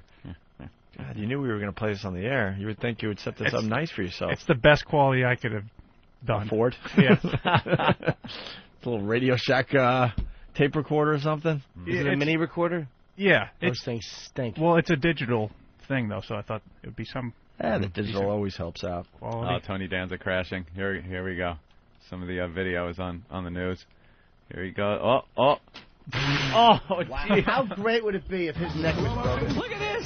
Look at Tony. Over in Rusty Wallace is the face boss. planted. Tony, he's okay. And thank God, America needs him. Oh, good line. God, All right. So, A couple of things come to mind as I look up and see a young man up in his stand. You know, number one, I should have been wearing a helmet. That's number one. But the reason I wasn't, just so you know, there's another reason. I mean, here's another lesson in here. Is Rusty Wallace didn't want to wear a helmet because he didn't want his NASCAR friends to see him in a go-kart with a helmet on. So then he wasn't going to wear one, so I couldn't wear one. So then peer pressure got me, too. So should have worn a helmet. Don't wear. Please wear a helmet. And I tell my daughter all the time, wear a helmet. So, but wear a helmet, and it's a bad example. My aunts called me. I got calls from my aunts. By the way, I forgot an aunt yesterday. I forgot my Aunt Alice and my Aunt Sadie yesterday, so I'm sorry about that. Listen, drivel. Don't let peer pressure get you. But there is one thing I kind of like about it. You notice when I go over how my hair flies? That's why he didn't wear a helmet, by the way. Yeah. He knew he looked like a doofus with a helmet on. Look, oh, damn it, why didn't he snap that arm? And so imagine him in the Christopher Reeve chair. Hey, they scooped my shit out of the bag. Somebody else called me and said, is that the Crash you've been talking about? No. It's the movie Crash. Remember that, folks. Yeah, see that movie. It's terrific. Let's see. Oh, what was last night? Last night was 24. Always great. Bye. He's good, man. I love that guy can spin a tail. Can't he? You know, his people got together and went, Tony, this video is going to be all over the world today, and you're not wearing a helmet. What about the kids? Yeah. What are you doing? What about the kids? You're going to have to come up with something for your show. Why you weren't wearing a helmet? Bad example for the children. He wasn't wearing a helmet because he didn't want his hair to be all... It's got to look good. The hair had to look good. Everyone looks like a doofus when you wear a helmet, and he knew that, just like the regular guy out there like us. would have just smashed his head. Dude, that like a arm melon. almost snapped. You The saw arm that? could have snapped. If you'd only been on the LIE with Harry Chapin Oh. in that little go-kart. A little tractor trailer. We're driving Jane Mansfield somewhere. 2 heads. See, I got one in. I had to. Of course you did. You want to try another track from this? Oh, yeah. We want to give you some time, Nathaniel, but the recording is a little off. It is pretty bad. And you do a joke about the N-word? Yeah. Well, Oh. it involves the N-word, yes. I hear that.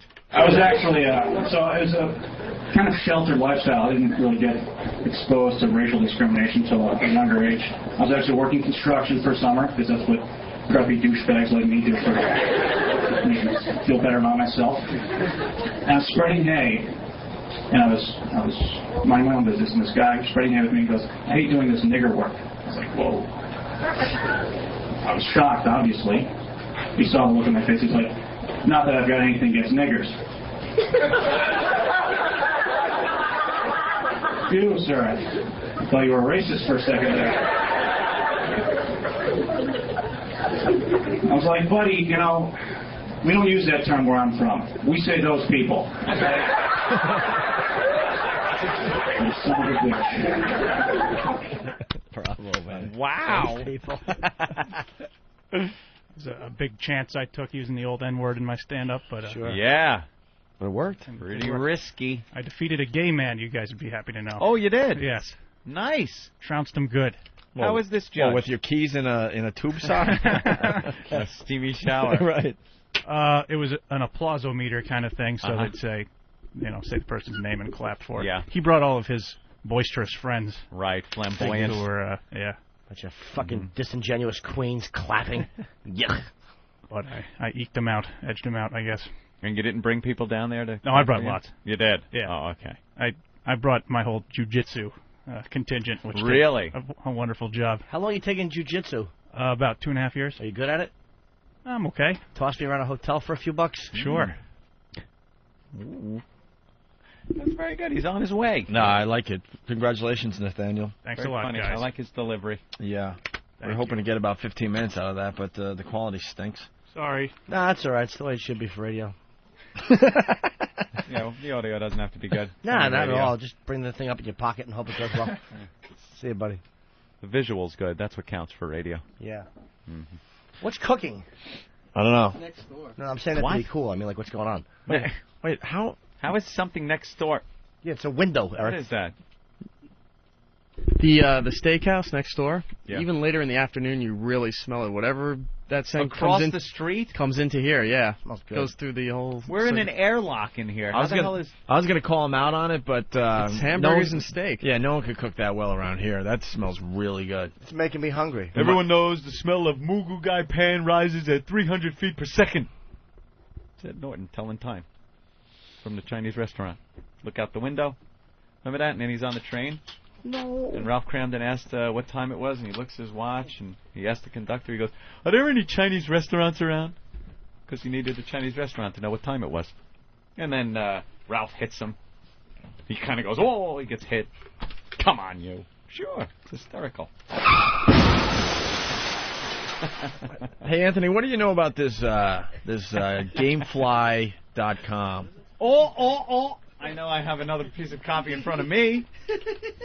I know it's a great way to get games, great way to try out games, Gamefly.com. You could, and it's easy. You send a game back, the next game on your queue list is automatically sent to you. Only takes a couple of business days to get to you. And you could have up to 2 games at a time. Games that you can keep as long as you want. No late fees. If you really like a game, then you click on Keep It in your game queue, and you get the mint condition box and the manual delivered to you. And, of course, you have the game. So all at a great discount. You go to Gamefly.com/XM. You sign up there. Only costs you $21.95 a month. And you start with a free 2-week trial. No commitments. You cancel anytime you want. And you start playing the latest releases, the games you've always wanted to play. And this is good because, you know, a lot of times you go to the store, you buy the game, you get it home, and it sucks. And I have boxes full of games that I never play. I played for like 2 minutes, and then you realize they blow, and you're stuck. You're stuck for it. With GameFly, you can try it out, and if you like it, you keep it. There you go. Gamefly.com. They have the new PSP games. all the gaming platforms, PlayStation, GameCube, all the titles you want. 2 games at a time. No shipping charge either way. You keep the games as long as you like. Check them out, Gamefly.com. And they're saying all the games you want, go to Gamefly.com. That's Gamefly.com/XM and plug in XM in the promo code box for your special offer. That's how they tell how well we're doing. Oh, okay. So put the XM in there. All right, go to Gamefly.com. An update on the steakhouse. Oh, what? Oh, what's up, Is it man? burning? It's a bagel cooking in the kitchen here. That's what you're smelling. How does that smell like meat? How does that smell? It smells like It smells like meat. Steakhouse is cooking at 10 o'clock in the morning? That's a good point. Eric, you're a fool. Eric. Yeah, Eric. I said in the There's afternoon no way you the really smell it. steakhouse- No, you didn't. Now. But it smells like hamburgers or something. It smells like macaroni and cheese. Smells like something cooking, but Yeah, no one else in this studio thought it smelled like steak and burgers. You're pointing across the street. Jesus, Eric. Just like Anthony said, we're in an airlocked studio here. That's from Morton's in Vegas. that wasn't coming from across the street. Yeah, wafting You up can't here. smell across the street on the street. If you're standing in front of this building, you can't smell that restaurant. That is bull. You Because in the can't. afternoon, you smell it. Easy with that. Hey, he pulled it, Anthony. I give. You're going to take that? Hey, You're going to take that? You're going to take that? Good for you. Good for you, Eric. Here, you take this. Kid's got balls. I like that. It's tough talk. He pulled you. Bull. That's bull. Yeah, what do you want? What do you want from me? I'm a good shot. What can I say? All right, we're going to take a break. And we'll continue. Trying to figure out what we could do next. Maybe we could do talk that about thing. some stuff. Oh, that thing. We'll do Right, that next. Yeah, you fucking rat. They're all rats. Whole family of rats. We're not breaking into the bin today, are we? What's in the bin, Eric? What's in the bin? Eric, explain What's the bin. in the bin? What's Got the in the Psycho bin? Ex-Girlfriend calls. You got him? Oh. 46 of them, but we got them. Yeah. So just start bringing them in. I did. I'm Oh, bringing them my right God. now. Steve saves the show. Yeah, Steve saves the show. Yay, Steve saves the show. We were going into make up shit for 45 The minutes. box. What's What? in the bin? Yeah, Eric, explain the bin. The bin is stuff we've collected since day one. From the restaurant? Is there a steak in there? No. material that we've never got to that isn't time sensitive. Mm-hmm. So it sits in the box, and when we have days like this, we can pull something out of the box. Oh, let me see it's what's like in the grab box. bag from the old days in All right. school. And then I'm just gonna reach in the box and grab a bit. Grab something out of the box. Don't look. Don't look, Opie. Don't look. Is I it want. mostly CDs? Yeah, CDs. I All just right. want you to grab All right. something completely at random. All right, here we go. What is that? All right. What do you got? Tinkle drinking audio. Audio from video of girl drinking pee. All right. Pop it in and let's give a listen. There's a time killer. I like the I like bin. this new bin. Yeah. That's something. I didn't even know we had this, Eric. All right, Tinkle Listen. drinking audio. Audio from video of girl drinking pee. Cue it up. All right. Can't not take piss in the face and not taste it. It's impossible. It's true. Tell everybody that you want everybody to come piss in your face. Everyone should come piss in my face. Why? You're a? Whore. But it's kind of whore. A piss-tasting whore. Piss. By the way, today's show is sponsored by Real Audio. Oh. For all your audio needs, it's Real Audio. God, we've had the worst quality audio today. Face whore, not piss facing whore. Pissing face whore. You ready? Lean your head back. Open your mouth a little bit. You're gonna blast anyway, so just blast. I'm blasting, baby. Blast. Do it. Open your mouth, please. Open it, please. Open it. Open your mouth, please. What's a big girl? You're not going to drink any of that? Open your mouth, please. Coming down. You need something for your eyes? Look at me. Look at me, please. Look at me. Open it up. Not keep it out of your eyes. Open up. They're burning. Open it up, and I'll do it in a second. Look at me. You gotta lean your head back.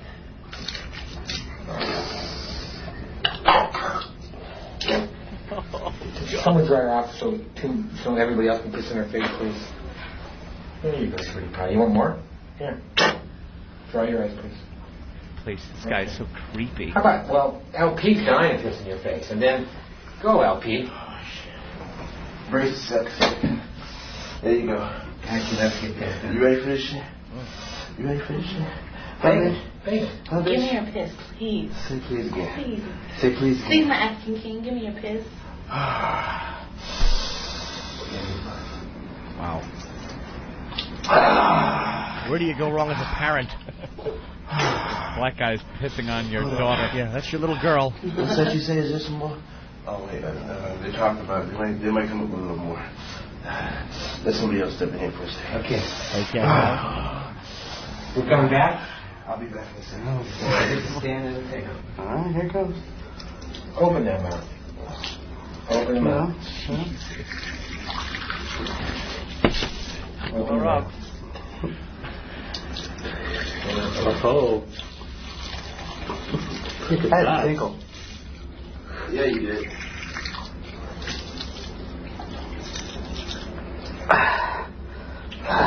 There we go. Take a break. Maybe I can piss a little bit more too.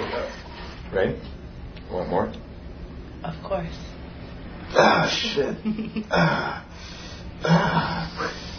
Spurts, huh?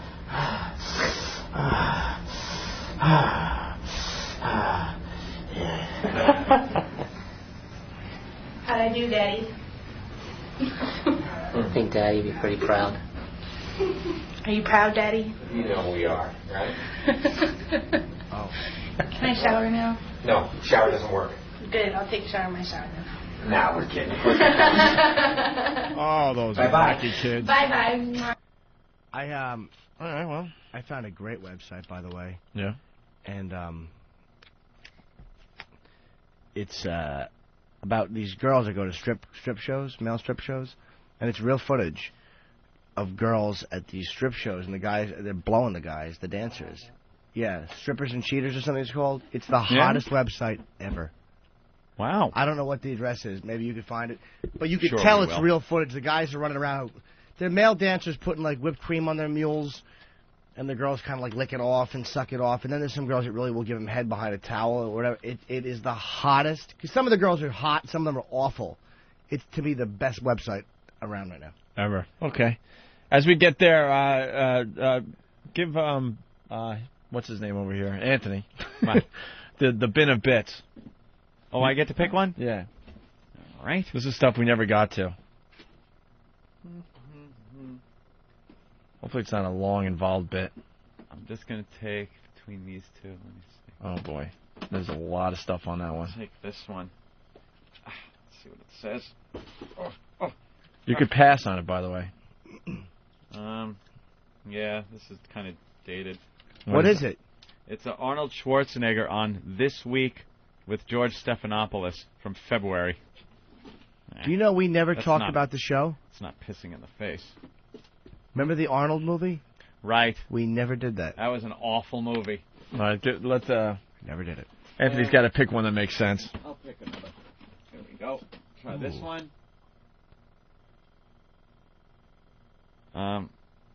Michael Landon outtakes? Oh, that's got to be a hoot. The hell is that? Michael Landon outtakes. And Barry White cursing? And Barry White cursing, all right? All right. Let's take a listen to That's this. all about. What kind of Michael Landon outtakes are there? I got cancer of the foot. Cut, stupid. Oh. Let's take a listen. Ready? Michael Jordan? Oh, Michael Jordan. Outtakes. What? Let me see that. I got to see how that's written. It says Michael Jordan, Anthony. Jesus. You racist. No, that looks like Michael Landon with a backwards L. All right. I'm an asshole. Michael Jordan outtakes. Michael Landon was a great basketball player. He really was. Ready? On action. Gatorade, is it in you? Gatorade, is it in you? Gatorade, is it in you? That's great. What? No. Gatorade. I gotta hear Is you. it in you? Right. Ready? Is it in you? Ready? Gatorade, is it in you? Oh. No. Gatorade, is it in you? Gatorade, is it? Gatorade, is it in you? Nope. One more time. Try the last way you just said it, just conversational. Gatorade. Is it in you? All right, ready? Gatorade, is it in you? Gatorade. Gatorade, is it in you? Gatorade. Gatorade, is it in you? Okay, ready? Gatorade, is it in you? Oh my No, God. don't like that. Shut up. Gatorade, is it in you? Okay. Cha-ching, cha-ching. Gatorade, is it in you? There it is. You did a couple great ones. I love the really forceful Gatorade. Oh, the kiss ass. You did a couple great ones. Yeah. You gave us a lot to great choose ones, from. Thank Mike. you. Where'd Thank you get those Mike. Rich Voss outtakes? Gatorade, is it in you? And what's the other one? Barry White cursing? Mm-hmm. Hi, this is Barry White. Please join me on Friday, Saturday, and Sunday for the first fucking thing. I'm cutting the fucking stop, Tony. Jesus. Hi, this is Barry White, and Paul Quinn College cordially invite you to a weekend in Texas on Friday, Saturday, one more time. Shit. Do it over, fuck it. Hi, this is Barry White, and Paul Quinn College cordially invites you to a beautiful weekend in Waco, Texas on Friday. This asshole fucked these words up, man. I mean, he's got words that he don't even need. Hi, this is Barry White. Fuck this shit, man. I'm gonna cut this shit off. Hi, this is Barry White, and Paul Quinn College cordially invites your ass to come on down. Hi, this is Barry White, and Paul Quinn College cordially invites you to a beautiful weekend on Friday, Saturday. Ain't this a bitch? This is a bitch. Hi, this is Barry White, and Paul Quinn College. Oh, Lord Jesus. That's pretty good. He has a deep voice. Yeah. Yes, he does. Barry White, baby. Says Eric Logan. I was just thinking that. Hi, it's Barry White. Jim? Yes, Hope. Pick a bit from the bin. Don't look, though. Well, I don't know. Hawk, how about bringing the goddamn bin over? Where's the goddamn bin? Property of the United States Postal Service. Thief. Oh, uh-oh. That looks like a lot of stuff on there. Original song about boobs. Oh, my God. Uh-oh. You got the worst one. Original song about boobs. All right. What's it called? Eric, Nathaniel, and Danny. Let's take a look. Oh, my God. This is going to be awful. Oh, this is going to be hilarious, though. All right, let's see. Throw it over here. Written by Ronald J. Johnson. Arranged by Chris Albert. Radio edit, dance mix, or the instrumental? Which one do we want? I'd say the... well, why would you want the instrumental? Obviously. What do tits sound like? I guess it's the radio edit. That means it's going to have all sorts of bleeps and stuff. No? By the way, Tony Danza is getting in a dunking booth. What am I going to do? I climb? Oh, what do I do? What do you think you do? I took my watch off. This is in my neighborhood. We should be doing an assault on the media right now. Very graceful. Hope he smacks his head on the back of the board he's sitting on. Wait.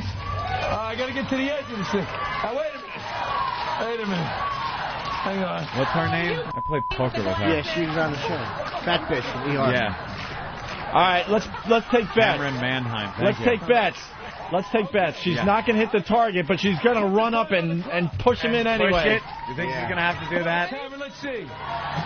Miss. Miss. Miss.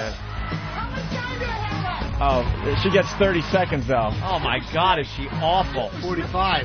Pretend it's your mouth and you're throwing food at it. That's how. 30 seconds left to get Tony Danza into the dunk tank. Miss. She's missing right. Miss. Come on, you fat ass bitch. And the great thing is that it's actually filled with Arthur Ashe's blood. Oh, she stinks. She is awful. That target is huge. Oh, she's throwing him at Tony now. She's incorrigible. That's funny. Miss. 10 seconds ago, Anthony, before I guarantee she runs up and knocks him in. Here we go. This is going to be that old guy. 3, 2, 1. All right, run up. She missed. Come on, run up and hit it. Run up. I'll give you one more shot. One more? One more. Come on. I think you can do it. Look, I'm ready, folks. And there she goes, moving up to the target, and she hit it. That was a fucking surprise! The devil. Boy, I hope you didn't see that coming. Unbelievable. All right, look. Yeah. We want to If they wanted to make this interesting, they should have had that dumb Dago holding a toaster that was plugged in. God. There it is, one of the hottest shows in America. There it is. Doing hack stuff. Boy, Hope. I'm surprised you didn't see that she was going to run up and hit it herself. You kept saying, she's going to keep throwing till she hits it, I guess. Here's an original song about boobs from the Bin Obits. Jimmy's pick. Nice tempo. Move to this one. When I was just a baby, I became a connoisseur. My therapist thinks maybe that's my problem, I'm not sure. But a man who's wise must realize what he loves most in life. To be true to his own self and to be honest with his wife. I love tits. I love tits. I always have, I always will, it never quits. Big or small, I love them all. If I could have them wall to wall, I would be a happy baby. I love tits. It's not as bad as I thought it would be, though. And when I meet a lady, I should always show respect. So I lock my eyes on her eyes so they don't slide down her neck. If I go there, I start to stare, and she's aware I've lost my wits. She got a good head on her shoulder, and I'm there talking to her tits, which I love. Oh, man! I always have, I always will, it never quits. Big or small, I love them all. If I could have them wall to wall, I would be a happy baby. I love tits. I love the way they jiggle, and I love the way they feel. I love the way that they were made to make an instant meal. I love the wide variety of color, shape, and size, and babies of all ages know the place. I love tits. I love tits. I always have. I always will. It never quits. Big or small, I love them all. It's over, Johnny. I would be a happy baby. I love them. Shut up, you damn asshole. Shut up, you damn asshole. Shut up, you damn asshole. Shut up, you damn asshole. Shut up, you damn asshole. You damn asshole. Shut your fucking mouth, you damn asshole. Or especially the mall. You can see me with an eye out for what Shut I up. most of all. Shut up. Shut up. Are you going to do it all day? I knew that was coming. We're twins sometimes. That was the best. Boob songs. Well, there you go. That was probably the best Dice bit, when he would make somebody do something. Yeah. No, do that thing. Do the thing. What thing? You know, do that thing you were just doing. Do it again. And you do it again, and you go, what, you going to do it all day? It was funny when Dice did it. I liked it. Yeah. All right, until next time, why don't we close the Bin of Bits? I like that, Bin of Bits. Eric, why don't you place the bin back next to the lesbian couch until next time? Until next time. That could be a fun feature on the show, Bin of Bit Tuesday. Oh. Schwagay. You know, guys, that wasn't a bad song, man. It's kind of like Banana Phone. It's going to be on everyone's lips later. Yeah, people saying, is this Raffi? Think about Did it. the Banana Phone song? It wasn't that bad, actually. Hey, guys, real quickly. Yesterday you were talking about the misleading cover art in video games. Yeah. There was nothing worse, however, than mid-'80s porn and deception of cover art. Because I remember being in the back of the video rental stores for hours just trying to pick out the right one. Mm-hmm. And what was the problem? Oh, it was so misleading. Yeah, it never matched up. He's actually onto something. Yeah, think about it. I mean, I remember looking for the Tracy Lords before she became illegal, and she'd be like in it for like 2 minutes giving head. That's it. And she'd be all over the cover. Think about that. Yeah, but I like the fact that you spend hours looking, you dirtbag. Yeah, but come on, Jimmy, you never did that back in the mid-'80s? Of course I have, but I know I'm filthy. I do it now. Oh, okay, fine. So I think every kid, every teenager. They're showing it again. Later, guys. Let me say this, because I was thinking the same thing that you said earlier. Your hair did look good. Yeah, look, You did. I mean, I'm like your aunties. Wear a helmet next time. Wear a helmet next time. No, I know that. I know that. And I'll tell you something. It's funny that in order to get the little publicity, all you got to do is almost kill yourself. It's really, really something. You're on everything. So welcome. Who is she? She's actually really good. She's a sportscaster. Really? Pam? Yeah, she's really good. And then, isn't she joining, like, Good Morning America or something? She started as a sports... I don't know, whatever. Who cares? Oh, you didn't know that? Yeah, I know. Let's go to cigars and scotch. Cigars and scotch. Hey, you guys are struggling today, so I got a little filler for you. Yeah. I'm requesting a story from the olden days that you weren't able to talk about. Involved a merger, Hillary Clinton, and you guys almost getting fired. We never got the full story on that. Wait, Hillary Clinton? You guys played some type of a goof on her during an Infinity merger. And I think she was the White House call. Oh, wow. Yeah.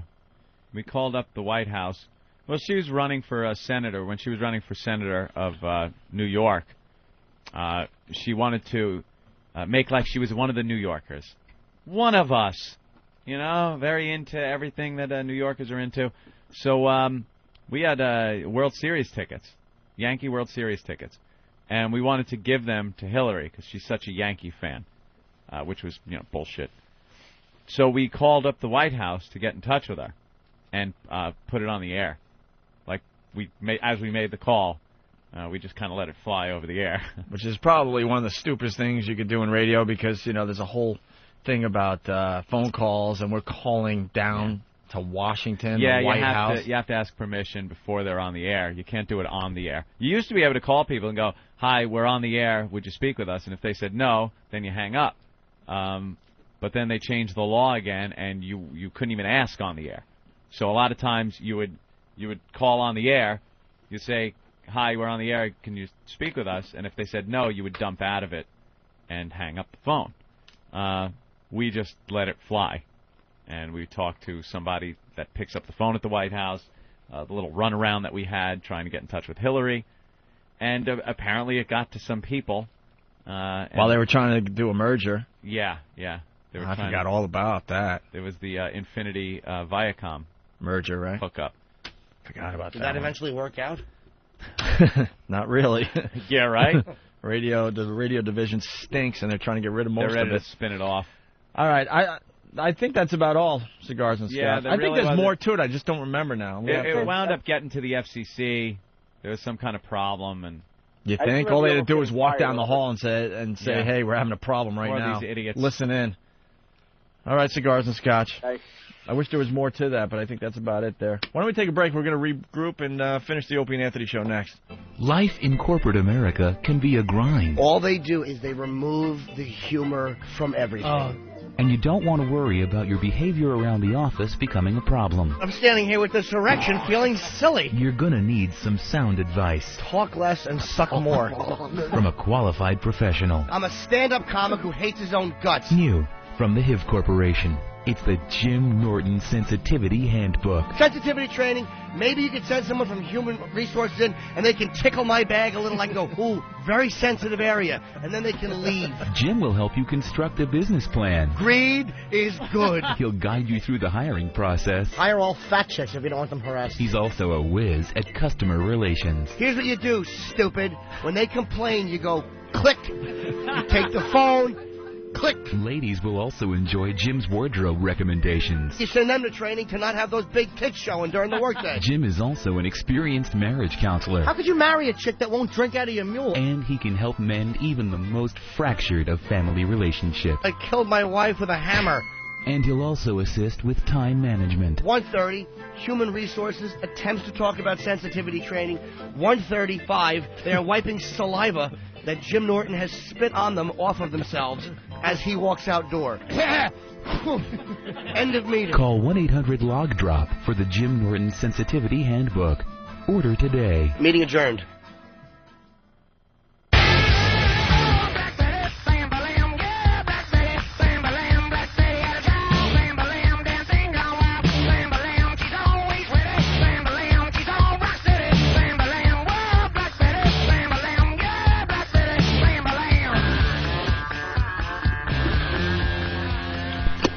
Unbelievable. Hi, you're on the air.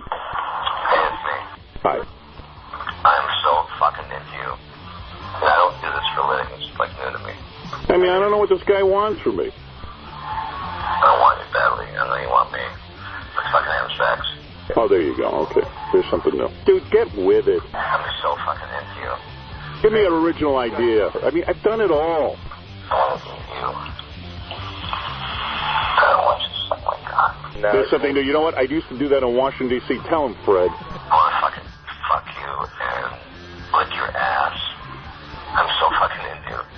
All right, okay, whatever. I got to go. Please, I don't really want to get into a discussion like this. And we're back with the Opie and Anthony program. The O&A virus spreading across America thanks to XM Satellite Radio. You're making some faces over there, Anthony. I clicked on a link here off of FARC. Was it one of those not safe for work links? Okay. And it turned out to be nude men. When that pops up, you're like, oh, Jesus. Not the picture that of the three guys in the bed, the three really old guys. Have you seen that one yet? No. Oh, my God. I'll have to send it to you. You ever have some dumbbell? So you can enjoy it, too. It's three guys. Wallpaper. It's three naked gay guys that have to be 75 to 80. Oh. The one guy's Queens. The one guy's laying back. The one guy's blowing them. The guy who's getting blown, his eyes are in the back of his head, like, and then there's another guy with his dick in the picture. It's just the worst. God. And of course, it's hot chick here, or whatever, and you click on it and you get a little surprise. Yeah. You ever get the guy bent over opening his asshole? And Oh, that is really bad. Yeah. That's old school, man. We used to get that thousands of times. Just huge and red and nasty like a mandrill ass. The fist could go in there without even touching the sides. Oh, it's so God. freaking wide. I've seen a lot of traffic. It sure has, Jimmy. All right, we got some clips from Psycho Ex-Girlfriend. All right. I want to thank somebody for sending this in to us. Was it Dan from Hoboken?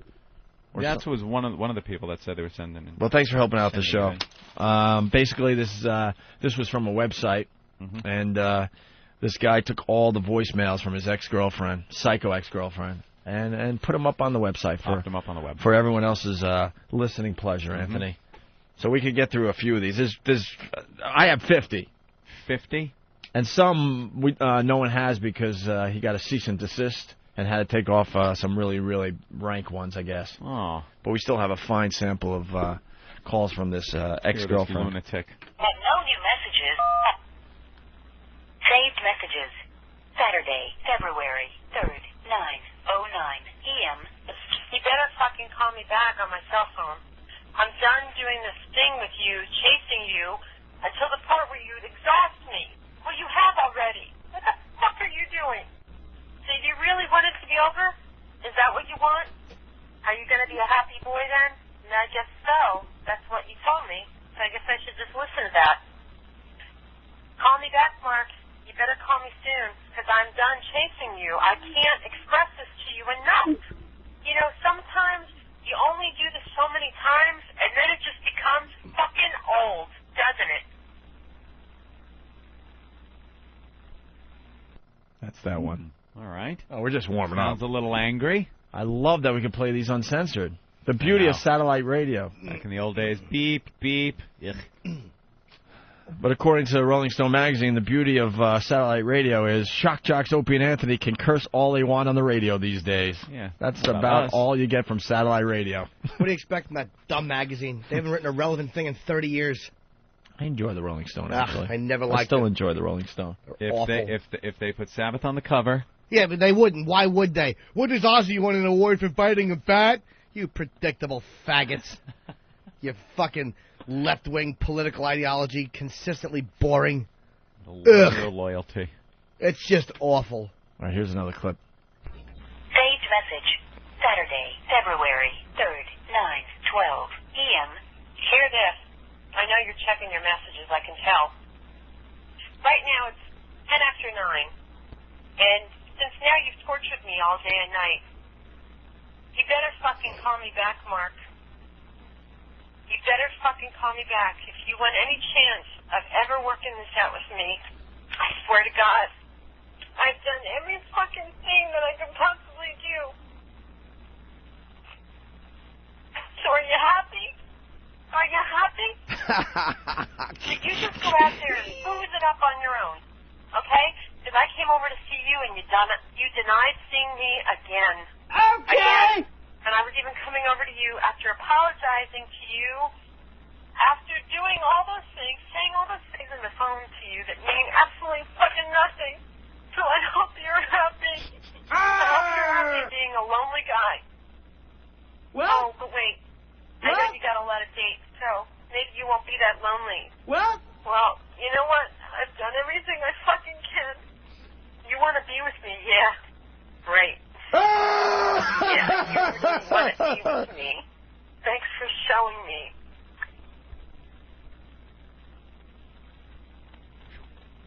I think she's hurting To a little bit. replay this message, press... Well, I talked to Eric Logan, and he seems to think that she's trying to get back with this guy. What was his quote again? Because that was way in the beginning of the show. Oh, it was amazing. He picked this thing out. This is from the Rolling Stone. We've been talking about the Rolling Stone article on Satellite Radio off and on this morning, and our big boss is quoted as well. That one. You thought we had a great quote. Dude, Logan gets right to the meat of the issue. He says, if you have a hit-driven channel, people are going to hang out there. Boom, there. There you go. Yeah. He should call in and defend himself. Against what? He made the right statement. Here's another... Do you know what year these are, by the way? This goes back a few years now. We played them about 4 years ago. Saved message. Saturday, February 3rd, 9:15 p.m. All I can say is, if you're out at a fucking bar, when I went to your house, drove by you, you saw me and you just drove by me, and I called you to apologize and telling you how much I meant to you, how much you meant to me. If you're at a fucking bar right now, I will never, ever forgive you. Ever. Because if you could be having a good time, then you know what? Fuck you. And you know what? You're right. Then I need to move on. But I hope you know what you're doing. Because I'm not fucking playing around anymore. You know, what do you think? The world is going to fucking chase you forever, Mark? That, you know what? Everybody's going to fucking chase you because you're Mr. Wonderful? Yeah. Well, you got some flaws going on yourself. So you know what? When I call you and apologize and call you a million times to tell you how much you mean to me, that should mean something. But obviously it doesn't. So you fucking have a good time out at a fucking bar. But I'll tell you what. If you're there, don't ever fucking call me again. She laid down the law. To replay this message. It's amazing what people will say in grief. Like, just what idiots people become. Like, if you think the whole world's just going to run around chasing you forever. Like, what? He didn't say that. He's just in a bar drinking, trying to get away from you. Yeah. Oh. That's the third call. There's 50 of these. Saved message. Saturday, February 3rd, 9:29 p.m. Well, you won. Not only have you ruined my day, but you've ruined my night. Because I'm too upset to even think about going out to have fun. Fun? I want to be with you. And I want to be with someone who doesn't want to be with me. So, yeah, that would be a real good time out tonight, huh? Anyway, I know that I got to move on, and I'm going to. And mark my words, if I don't hear from you shortly, I'm moving on. Because I'm not going to play this game tomorrow. And I know I keep saying that, and I know I keep calling you back, but it's fucking draining, Mark, and I'm tired of it. And I've chased after you once again, all fucking day and all fucking night. So you know what? Have fun with your fucking stubbornness. And you know what? I hope the next fucking woman that you date, or girl, maybe I should say, puts up with your stubbornness, because I can't deal with it. I've given you everything. I've said to you every possible thing that I could say. I basically came crawling back, even though, you know what? It's not only my fault. It's us. And, you know what? You continue to fucking torture me, and I just hope that you're really having a good time. And I know you're probably not, so whatever. I hope you got what you wanted from all this, because it's just fucking sad. So, I'm moving on. I'm going to bed, and I am certainly moving on tomorrow morning. Goodbye. All right, well, she's moving on. That's good. She's moving on. That is nice. These dignity-salvaging things people try to say. Like, hey, you know what? I don't care. I'm going to bed. I'm moving on. Come 2004. It's done. I showed you. But she didn't go to bed. No. Saved message. Wednesday, February 7th, 8:39 p.m. You know, and that was my biggest fear doing this phone thing. Because, you know, I was trying to do it on good faith, knowing that you'd help me with it and you'd make it priority and, you know, it would be okay regardless. And it's not. And my cell phone's disconnected as of tomorrow, and I need to call AT&T right now to reinstate my cell phone. And I guess I'm fucked again. Because you know what? I put faith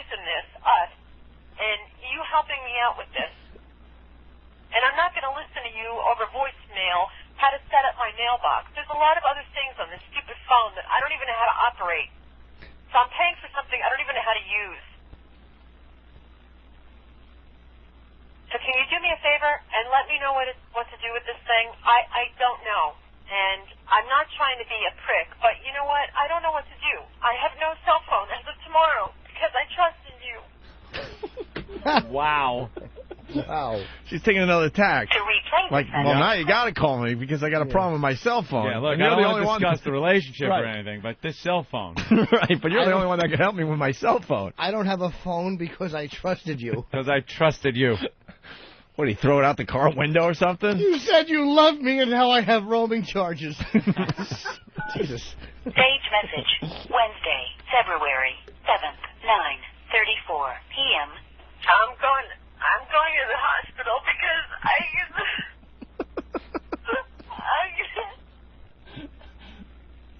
I'm going to the hospital and you don't fucking care.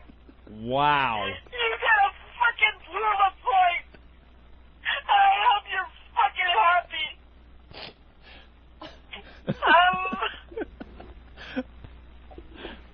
All over a cell phone? To replay this message, press 1. Who saw that coming? Why is she going to the hospital? I don't She hurt know. herself trying to program it, the poor thing? Hurt her finger. Did she break a fingernail? The poor girl. Oh, my God. I just busted the board here, Put it back, too. please. Oops. I don't know. What happened to the button? I don't know. Now you're going to have to press it to put that back on. All right, let me try this. Why don't you press it? Okay. No. Oh, great. The little red light thing, the red thing came off the top. It looks like Could Kobe's Mars trying to help out with that, or is he... put a watermelon Jolly Rancher back on it. All right, hold on. All right, let me try this. There you go. Does it work? Sage message, Wednesday, February 7th, 9:40 p.m. Hey, I just want to tell you, you know what? I'm fine. Don't worry about me. You obviously haven't been. So, you go live your life, all right? I'll be fine, and I'm out of here in a big way. Like, out of here. Okay, goodbye. Wow, all right. So it starts with, like, just call me because we're having some problems. I think we can work that out. That tack didn't work. So then she goes with I have a problem with my cell phone. That didn't work. Then she's got the whole, medical emergency Going thing. to the hospital. And now it sounds like she's like, God, don't even worry about it. I'm just going to kill myself. Look, I'm fine. Don't need you. I'm done with you. Unbelievable. Sage message, Wednesday, February 7th, 9:41 p.m. Oh, and by the way, I just realized, if you're worried about me doing anything crazy, I'm not going to because I value my life too much. Oh, Don't I was worry, wrong. I would never kill myself, especially over you. Oof. So, I'll be fine, okay? Goodbye. Ah, see? I thought she was threatening suicide, but that is to put in his head, oh, she might kill herself. Whenever you have to call someone and go, by the way, I won't be killing myself. That's a rough relationship end. Yeah. You're unstable. If you have to actually tell someone that, look, I know you think I'm going to kill myself. Yeah. Well, you can forget it. Not over you. Maybe over the phone. Wednesday, February 7th, 9:53 p.m. Well, I just I don't understand how you could be so mean. But I guess if you could be this mean right now, you'll be even worse if we were ever to be married. And it's a good thing I'm learning this now because you sure don't have any soft spot in your heart. I'm trying. You know what? Unless it's your way. And I can honestly say I don't hate a lot of people, but I hate you. Because you know what? You've tortured me. Oh, boy, here we And go. you've made me feel like shit. And you've said it verbally. I never professed to be perfect, Mark, but you know what?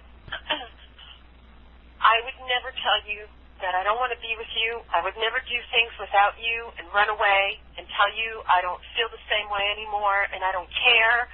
And you know what? You've pretty much done all. So I guess this is what you wanted. I guess you want me to hate you. So you've made it pretty easy. And you are the one person that I've had here that I really, truly thought cared about me. But what I've learned recently, it's very conditional. It's all conditional with you. You know what? And unless I'm the perfect girlfriend, you got a problem with it. And I hate you for it because you've tortured me. And I've told you all along that the only thing I wanted to do was work this out. And I knew I was wrong. But you know what? I guess you got a problem with the fact that, you know, I would want you to admit you're wrong. I don't even know what the fuck I'm saying. I don't even know why I'm wasting my breath on you. Someone who doesn't give a flying shit about me. So, you know what? I hope this is how you wanted this to end up. It's a pretty good scene, isn't it? Why, you little maggot! You make me want to vomit!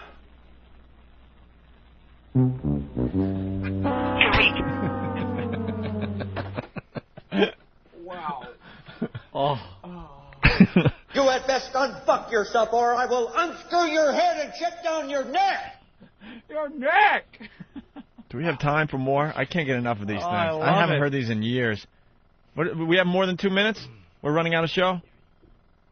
This one's like 2.5 minutes long. We can't make that. All right, if we start now, we could get this in. Saved message, Wednesday, February 7th, 9:57 p.m. Oh, and by the way, regarding the phone, don't worry about it.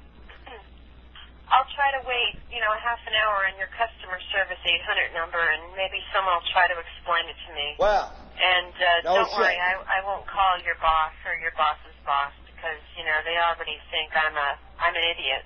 Oh, he works for the phone company. I guess I won't go there either. So, I hope you feel good in the fact that you screwed me with this phone.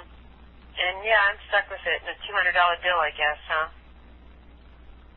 So, I guess I'll have to figure it out. well, any fucking time, sweetheart! I just want to say thanks for helping me. And I don't know anything about these stupid phones, and I've been asking you for days now to show this to me. And, I guess I'm going to be screwed. Don't pull that fucking hand over there. I said choke yourself. I'm screwed. Choke yourself. Every fucking risk I take with you, every time I figure, okay, let's do something that makes a statement that I trust you, I always get burned. So, whatever. And I know your entire office thinks I'm an idiot right now. So, well, that's cool. The whole country. Right. Maybe they're reconfirming to you that you don't need to be with me. And maybe you don't even need to feel bad about any of this. Maybe it was a big fucking mistake in your life. And, whatever. But don't worry about me. I just know that I fucking hate you. I hate you because I gave you my heart and more. I gave you my trust even when you broke it. I gave you my trust and my insecurities and everything. And you continued to just take advantage of that even to right now. So, you sleep good tonight, okay? Goodbye. The saga will continue tomorrow.